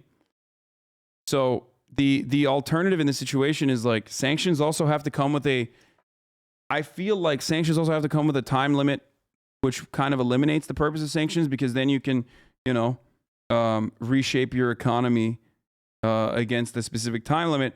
But at the very least, like an end point, which is, hey, sanctions will end the moment that you decide to agree to terms of a ceasefire. Americans would never support the same against their country, even though their government deserves it the most. Exactly. Sanctions are an act of collective punishment. But because Western nations are the ones that have the power to be able to enact sanctions, they are the ones who have written the rules, and therefore they are the ones who are able to do collective punishment. In any other circumstance, you would consider that to be an act of war, you would consider that to be unjustifiable, but because America gets to do it, it doesn't matter. It's disproportionately felt by average citizens. Okay, just average citizens who will suffer the consequences of said sanctions. They can work if they're done towards allied nations, which rely on our financial and material support. That's why I say, like, if nations are aligned almost entirely with the United States, a sanction would be successful in stopping their initiatives. Even before you hit a sanction, actually, all you need to do is shut off the faucet.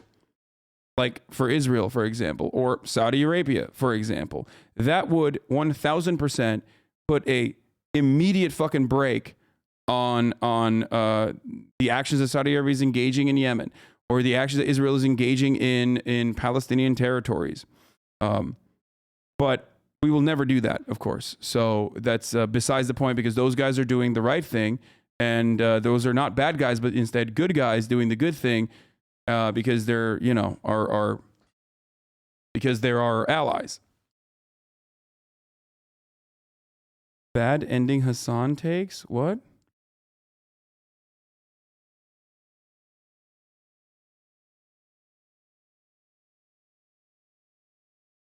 In some parts of the United States, boycotting Israel is literally illegal. Yes, yes. In most of the red states where they love freedom of speech and freedom of expression and freedom to be able to protest, in all of those states, free speech and the First Amendment just means you should be able to say the N-word without any repercussions and nothing else. Those are the same states where you have to literally fucking sign a pledge of allegiance to Israel and state that you will never join BDS, boycott, divestment, and sanctions, to be able to fucking teach at a public school. Like, that's literally what you have to do in Arizona. You have to do that in Texas, and all these fucking places where those yee boys who are like, yeah, fuck yeah, we love free speech, baby, will literally be like, you can't even fucking protest against Israel if you want to be if you want to work with the state government.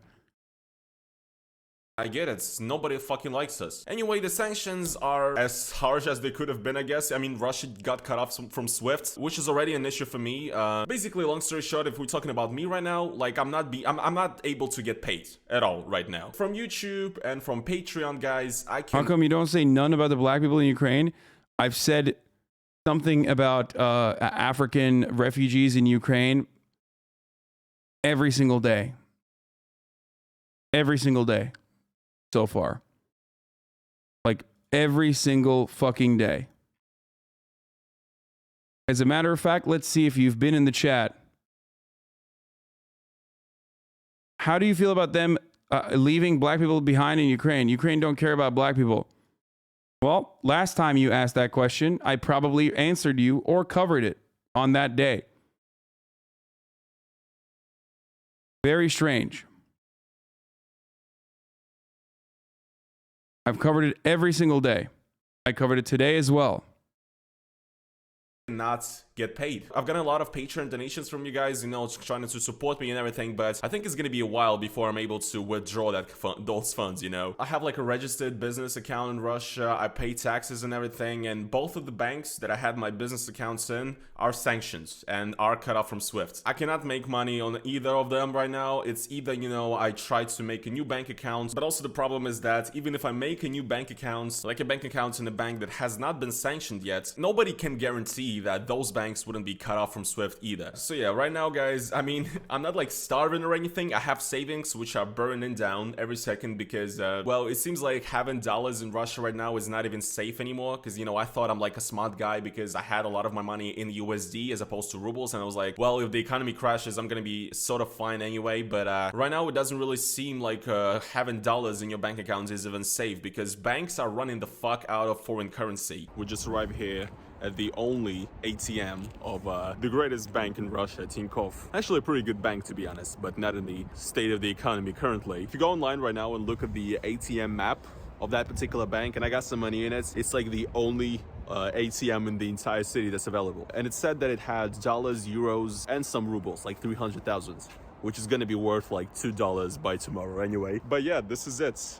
There was like a huge line in the back. We got told that it does feel like a necessary evil in this situation. I get it. Like I it's not something that I can give like a 100%. Like this is a 100% abso-fucking-lutely not like attitude on. It just doesn't. I don't think it's like actually harming the people that it's supposed to, though. But what are you supposed to do? Like, there's nothing else. There's nothing else. If it's, there's nothing else. The only other thing you can do in this situation, you have to try to cripple, you have to try to you have to let Russia suffer in some way, right? Like in any way, you have to try and do something, anything, right?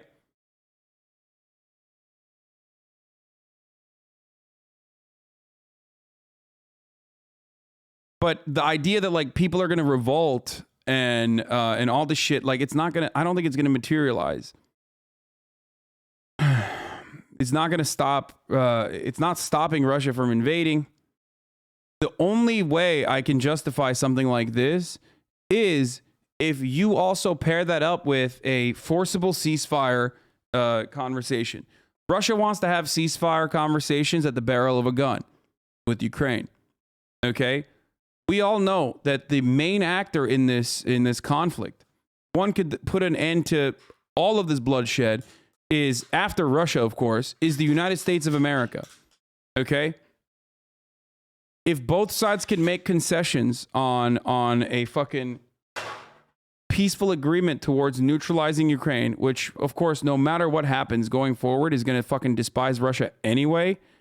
So that's like in America's strategic interest to ensure Ukraine is at least on paper neutralized. They'll still fucking despise Russia, don't worry, and they'll still be a strategic asset for you, don't fucking worry, going forward and forever.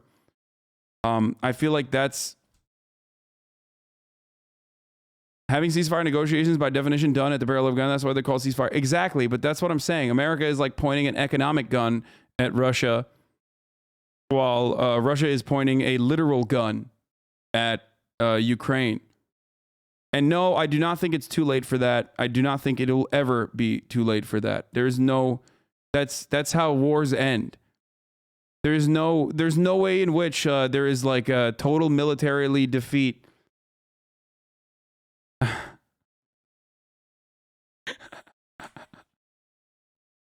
That's fucked up but funny. Like, zoink, Scoop, this doesn't feel like a military exercise. Yo, that is kind of fun. This is the first meme I've seen that's kind of funny about. Isn't the whole point of this war for Ukraine deciding its own fate and not the US or Russia? Dog. What do you think is going to happen? Ukraine wants, as a part of its own fate, as a part of its own destiny, for fucking NATO to intervene. That's never going to happen. So what do you mean? Why is Ukraine asking for NATO support? Where would Ukraine be without NATO guns? It would be nowhere. Where would Ukraine be without NATO training? Why does Ukraine want to be a part of NATO? Because without NATO and without Western superpowers helping Ukraine, they would have gotten rolled way harder than they did in 2014. Okay? That's a crazy fucking take to act like the Western powers have no say in this process. When the reason why we're having a conversation even about sanctions is not because Ukraine sanctioned Russia, it's because Western powers are sanctioning Russia.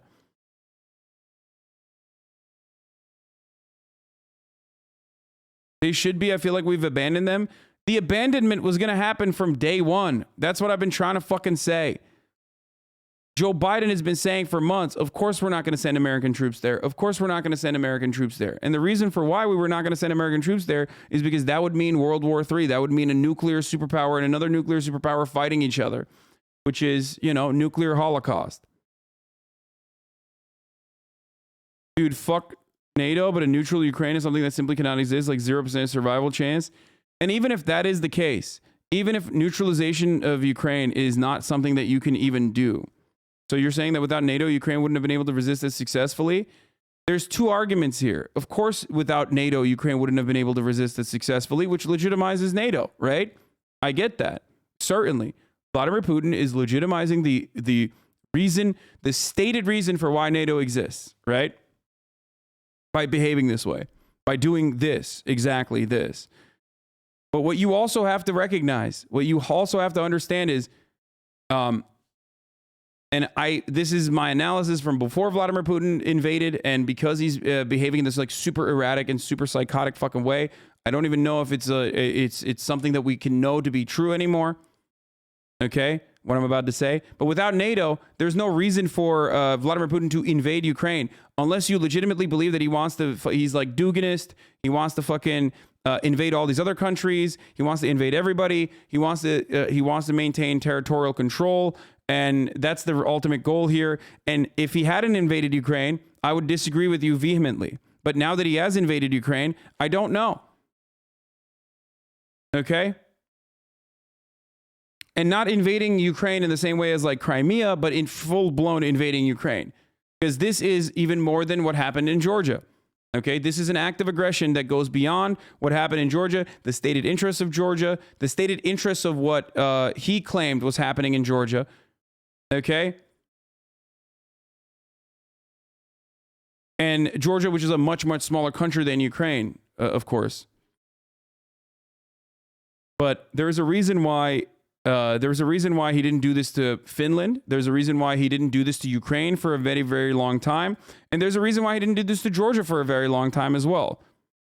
My belief is similar to Mearsheimer's, where it comes from the threat of Georgia and Ukraine joining NATO, which was seen as a red line by Vladimir Putin and was seen as a red line by fuck Vladimir Putin, but a sovereign territorial power that did not want NATO expansion into these two neighboring regions, okay? Into these two neighboring countries. That was his purpose, except, of course, is a chicken or the egg situation where it does justify the existence of NATO.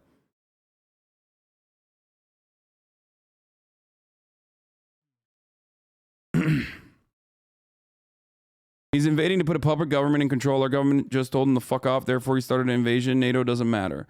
I do think that a puppet government, like an installation of an unfavorable, unpopular puppet government going forward, especially, is never going to be acceptable. It's never going to be even remotely acceptable.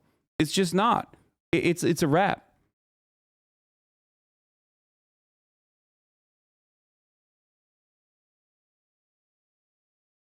But no matter what happens, the only way to move forward from here, the only way to try to, at the very least, exhaust all fucking options is not by like putting $1 million bounties on Putin's head, is not by fucking sanctions that don't actually also lead to some kind of concession and some kind of peace treaty. Okay? Because there's only two ways this ends. You fucking try to wipe out as much as you can of Ukraine and try to crush them, kill their civilian population, do unjustifiable, completely unjustifiable things that are even beyond the pale right now from where you're standing. Because what we're looking at right now is what's going on in Ukraine is horrific, right? It can get so much fucking worse, and it would get so much fucking worse.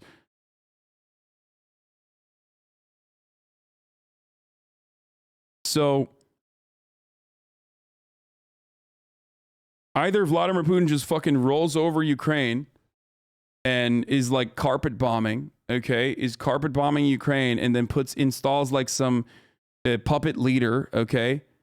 And then they are doing a continued counterinsurgency in the country over and over again forever in perpetuity.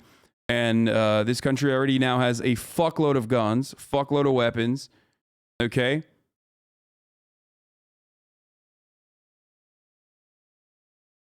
Or there's some kind of negotiation at the end of all this, where there's something that is a semblance of what do you call it? A neutralization agreement. Because if it's not ethnic cleansing, like, what is the alternative? That the Ukrainian military, with all the weapons that they've gotten from NATO countries, is going to be able to fucking defeat Russia militarily? I don't think so, but maybe it'll happen. I hope.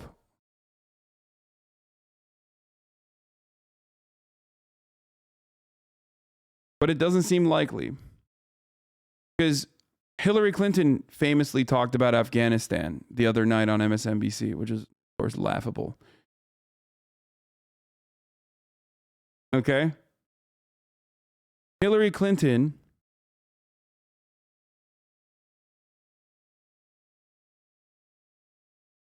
talked about Afghanistan the other night on MSNBC, where she said, Afghanistan is where USSR died because it was a long and fucking endless bloody battle for the USSR, which could not deal with an insurgency who got weapons from us and Western allies.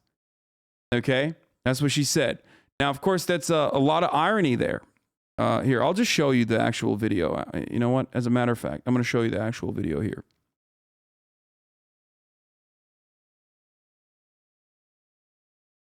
Find it real quick. Hillary Clinton had this to say about fucking Ukraine and Afghanistan and Russia and the USSR. Trigger warning, Hillary Clinton. The Russians invaded Afghanistan back in 1980.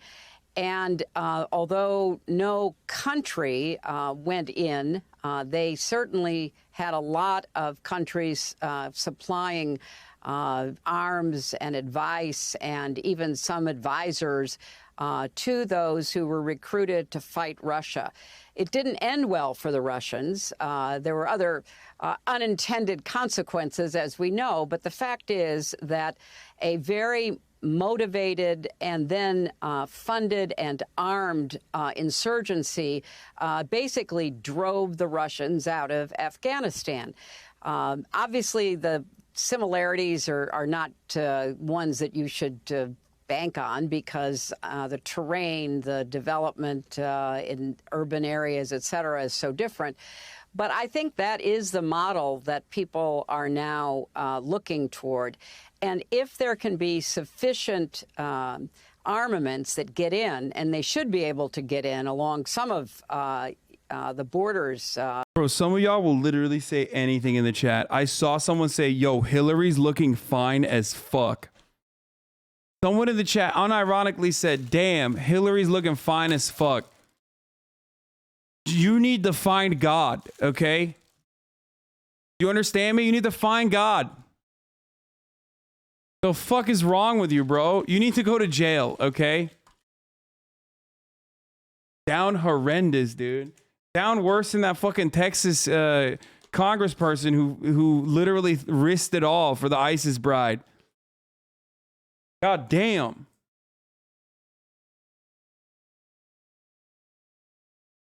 Okay, listen. Here's what I had to say. First of all, Hillary Clinton talking about this is fucking hilarious.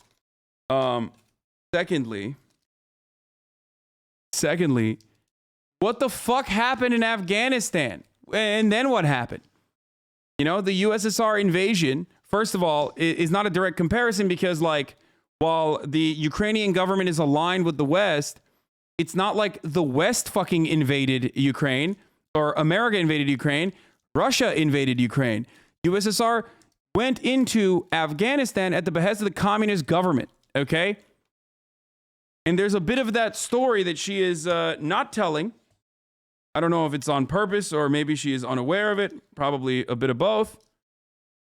Which is our actions gearing up in Afghanistan and creating, and there was legitimate interest from the population regardless because the communist government was doing a fucking horrific job and was very brutally suppressing Islam and de-Islamizing. I don't know what the fucking the point would be. Parts of Afghanistan that should have never happened. Even the USSR's own analysts thought that was a fucking horrible idea. Part of the reason why they wanted to fucking overthrow the current communist government of Afghanistan at the time. Anyway, I'm getting into like super fucking complicated history here, but I love that she glanced over the additional consequences of Russia going into Afghanistan. Okay, but one thing that I find rather strange here is one, America's involvement, of course, in the lead up to reactionary forces like blowing up, areas in Kabul and shit like that are with our help and with our fucking goading. And two, do you want Ukraine to turn into Afghanistan? Like, that's not good for the people. If you ask the people in fucking Afghanistan, I'm pretty sure they're not super happy about the current situation there. Like, it is deeply selfish for us to be like, yeah, what we should do now is a 20-year fucking insurgency campaign in Ukraine. Hey, guess what? Ukrainians, Slava Ukraine, we're with you. We stand with you. Have fun with a fucking 20-year military, 20-year fucking 20-year insurgency campaign against a brutal occupying force. Have fun with that. What kind of consequences will that fucking have for the country? What kind of consequences will that have for the citizens there? Like, just no concern for this whatsoever. As the supposed global police superpower that we believe America is, we never fucking use our might and our military and our economic power for any kind of fucking good. We never adjudicate in a positive capacity. We are seeing the demise of Ukraine as nothing but a strategic position to utilize against our... What do you mean, read the tweet? We are using Ukraine as a strategic position to fucking cripple our foreign adversary.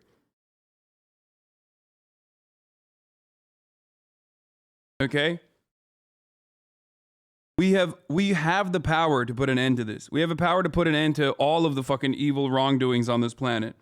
But we won't.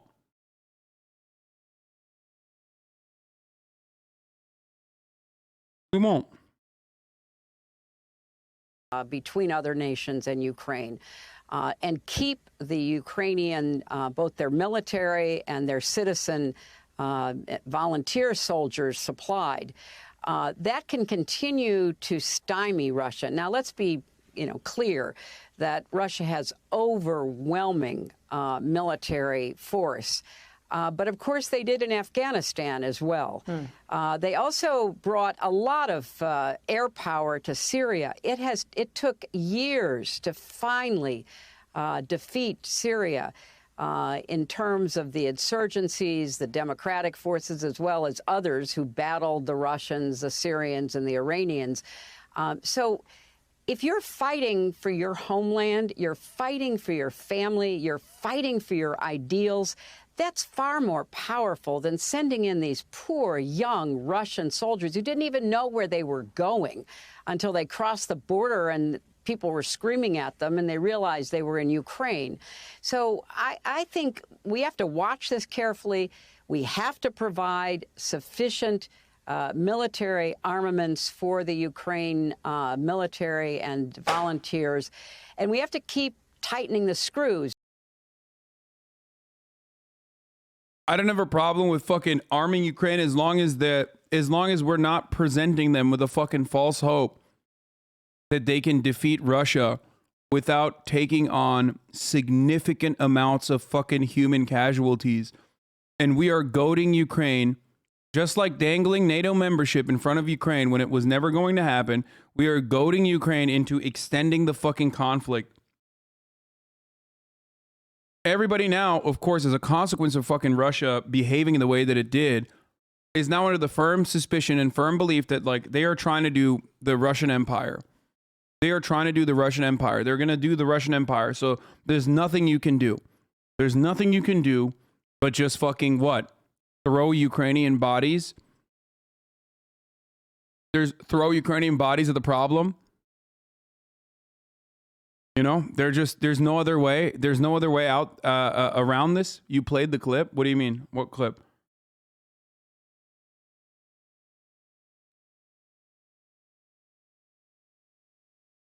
What should the U.S. do? Call a fucking call a ceasefire, but they're willing, dude. Give them a chance to fight back, dude. The West wants Ukrainians to fight Russia on behalf of their 20+ years.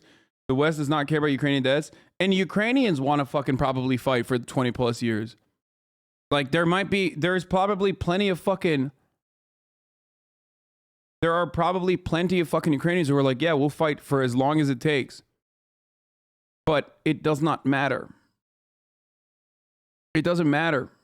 The escalation in this situation is the best way to avoid further casualties. Y'all realize you're talking about people die. Exactly. I do realize that.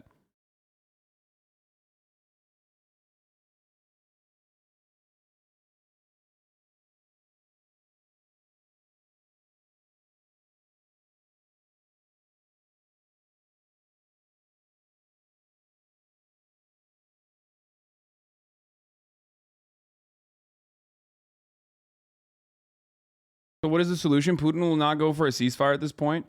Dude, I think that Putin calling in a ceasefire with Zelensky is entirely different than America agreeing to a genuine ceasefire.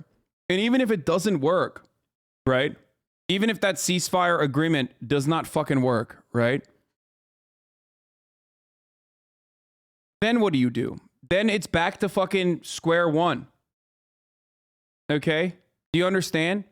So it's a win-win, I guess. Not even a win-win, but like there is no reason not to try it. Do you understand what I mean?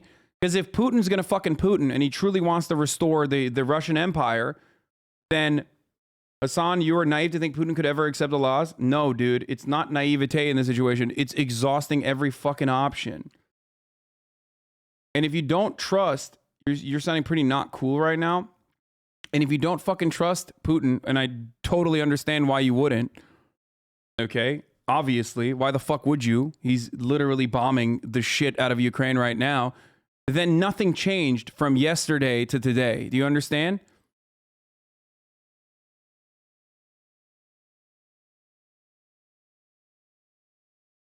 The only thing is, you tried. You tried your best.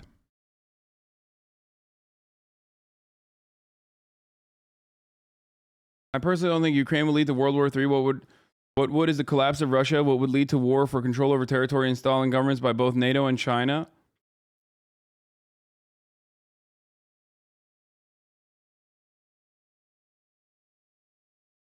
Why do people keep saying read the tweet? Remember, the Russians invaded Afghanistan back in 1980, Hillary Clinton says. It didn't end well for the Russians, but the fact is that a very motivated and then funded and armed insurgency basically drove the Russians out of Afghanistan. Yeah, and then what did they do? What did that armed insurgency end up doing? You know, there's a reason why, like, British press was writing about fucking Osama bin Laden as, like, the great anti-communist, you know? Ooh, the businessman who fought bravely and valiantly against the fucking Russians, you know? And then what did they do? Was there something else that they ended up doing?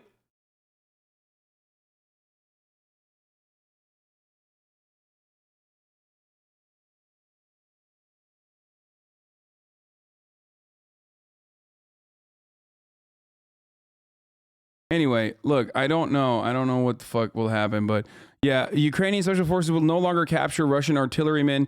The commander of the Ukrainian Special Forces has warned that it will kill captured Russian artillerymen in response to the brutal shelling of civilians and cities. I don't know why the fucking Kyiv Independent wrote that, not realizing that that's like literally a fucking war crime. I know that they're like on obviously the side of Ukraine, but that's a really silly thing to fucking report on.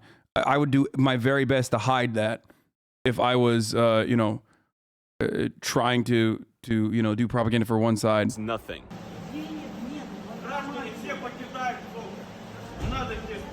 In the beginning of the video I recorded, that was actually me going in the morning to the ATM, the only ATM in the entire city of St. Petersburg that was on the map, like ready for dollar withdrawal, right? So I went there and there was like a line from like, there were like 50 people in the line, and before anybody even got to withdraw the funds, people were basically just told that there is no cash available at all. So yeah, things are looking pretty grim. You know, you can't really withdraw dollars from any bank right now. Even withdrawing rubles is pretty hard as well. And I don't know, at this point it really feels like a lot of the USD that I have is gonna just fucking disappear. And it's not like I can really send it anywhere either, because Swift is fucked. So yeah, pretty much anybody right now in Russia that's like kind of like me, who's been making money and paying taxes and everything, who's been making money from abroad, I guess, or in foreign currencies, all of these people are fucked. So these are like IT engineers, you know, YouTubers, streamers, everybody's fucked. What can I fucking say? It's over. It's actually over. And yeah, since the ruble is pretty much crashing every single day, all of my ruble savings, you know, are turning into nothing. That's what I said. You guys can call me hairy and bankrupt now. And people already noticed this as well in like the span of 3-4 days when Russia got sanctioned and everything.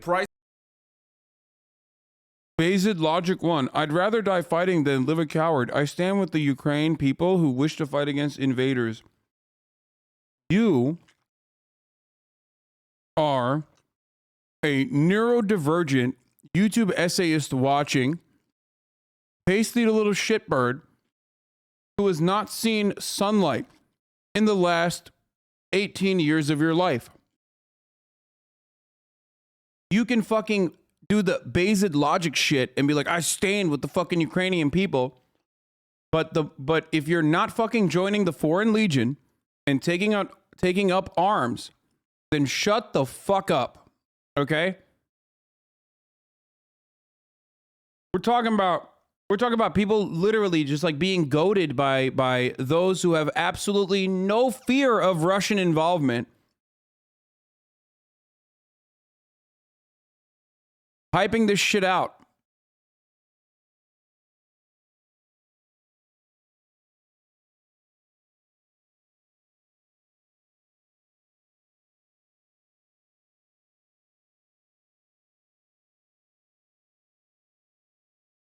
Anyway, prices for tech products like whatever, you know, phones or something went up by like 50-60%. Same is happening right now to apartments, cars, whatever. I mean, I cannot stress this anymore. It is fucking over. Now, one of the more interesting things as well about the current situation is that Vladimir Putin actually signed like an executive order combating the sanctions of the West. Actually, this is really an order that's meant to regulate the flow of like money out of Russia and just the overall flow of foreign currency in Russia. Long story short, the most important part in this order is that, according to it, now, Russians are not allowed to deposit money into their own foreign bank accounts abroad. So, let's say you have a sum of money, like you have cash or whatever, you move to another country, and if you put that money in there, and if you're like a resident of Russia still, well, you're like breaking the law, basically. And another very interesting one that directly affects me is that, according to this like new executive order that's been signed, every single person that is making money from abroad basically in foreign currencies, so that's basically again somebody like me who's getting paid from YouTube or Patreon or Twitch streamers or IT specialists, you know, who work in foreign companies, whatever. First of all, these people, including me, have to, in 3 days after the signing of this order, which was on March 1st or February 28th, they must convert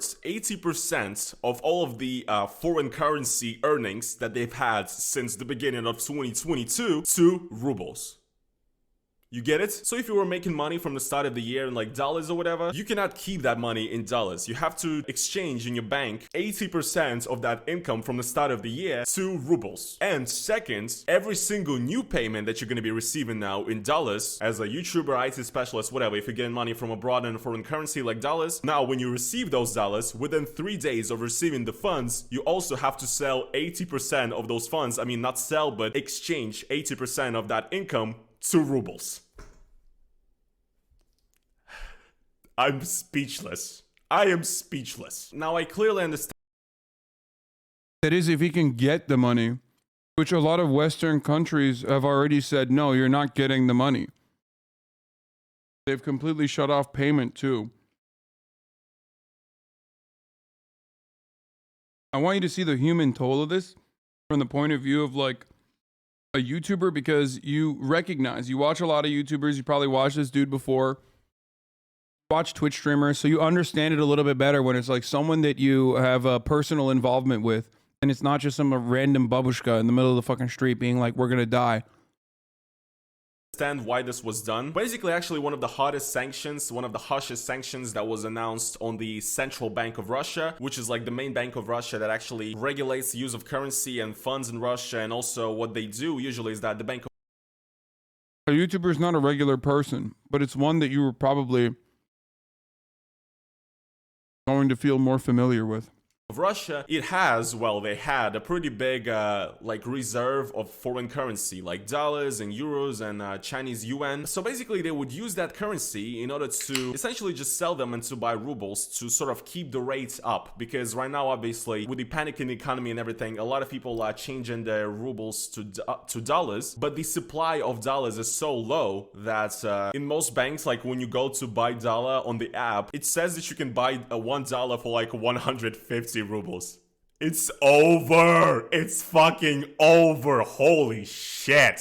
Anyway, so one of the hardest sanctions that the West imposed on Russia is that actually the United States and the European Union decided to seize basically all of the dollars that the Central Bank of Russia has. So essentially what this means is that the Central Bank of Russia doesn't really have the foreign currency anymore to keep the ruble rates up from basically hyperinflating. So essentially what they did with this like new law or order, they basically don't have dollars, so they're getting them from the citizens of Russia in order, I guess, to make their own dollar fund bigger and to battle the devaluation of the ruble. It's really smart, isn't it? So yeah, I mean, I did it, but it's like, yeah, what can I fucking do at this point? And you know, guys, even if I get a new bank to which I'm actually able to withdraw money from Patreon and YouTube, you know, the thoughts of having to convert all of that money that I'm getting into rubles instantly, a currency that is super, you know, fluctuating right now, you know, it doesn't sound particularly fun to me. So yeah, I mean, I understand, guys, that maybe this video might seem one-sided to you guys or whatever. You guys might say that it's like insensitive to talk about this or whatever, but this is what my life is like at the moment. It's really weird,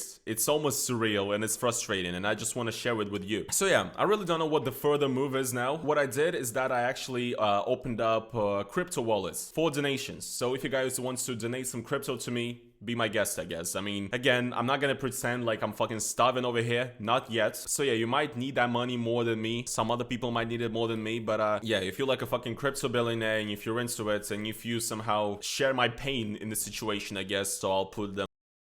Suck it the fuck up, eat some bread and go protest your dog shit country. Almost like this guy should have realized he's living in a shithole. I want you to understand something hip to hop. You're a monster. You're a disgusting piece of shit. And you will never, ever understand what it's like to not live in the United States of America. Because other countries can never do to America what we do to others. You would never consider that to be acceptable if it happened to you. Okay?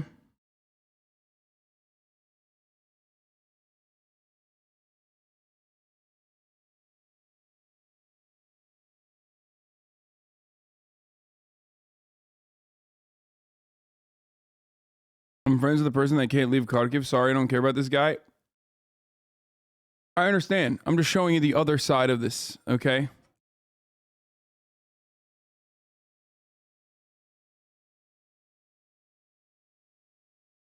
Like, he has functionally no fucking power whatsoever. He already has stuck his neck out, specifically by, you're literally calling for sanctions on Israel. What about those people, lol? Dog, I've described my position on this a million times over. Israel will never get the kind of sanctions that we're talking about with respect to Russia. The number one sanctions that you can do on Israel is by pulling American support first and foremost. That would be enough to stop Israel's actions dead in its fucking tracks, which will never happen regardless. Okay? That's that's not our foreign adversary, that's our ally.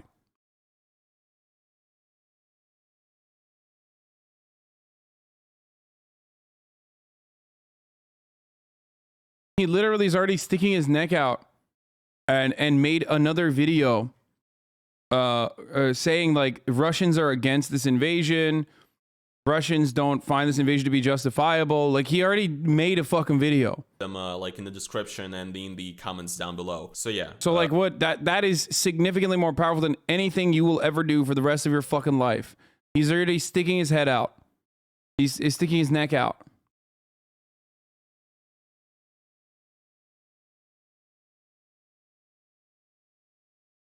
At first you seem neutral on these sanctions, but it seems like you want to repeal them. What the fuck?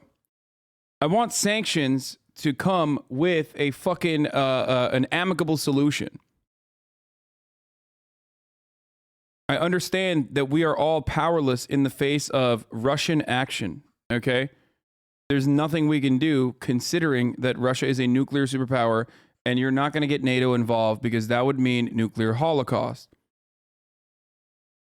So the only thing you can try to do in this situation is at least like either sit back, fingers crossed, hope that like, you know, there's a revolution within Russia, I guess, of starving people that will then turn around and like try to kill Vladimir Putin.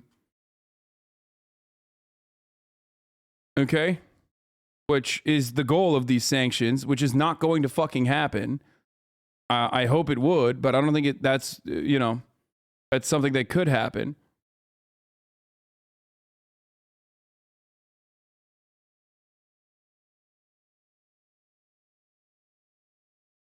But you're talking about a country where, like, people don't even fucking, you know, people don't even agree with Vladimir Putin, but there's nothing they can do.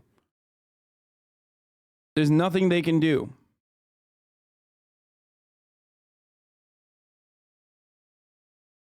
If anything, some of the sanctions I fear will, like, you know, restore support and make it seem like the entire West is against them. Like, that's something that Russia can propagandize alongside.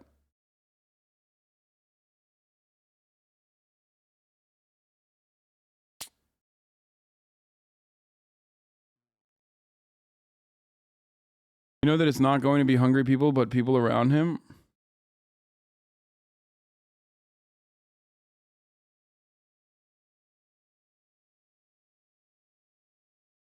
What's your opinion on Hungary and how it blocks and supports NATO and EU at the same time? It's pretty interesting how Orban wants to lead the situation without angering Putin. I mean, yeah, they're fucking relying on Russia for energy, if I'm not mistaken. So there's that. A little bit harder when you're not like Germany. Also, Orban's not exactly a good guy, but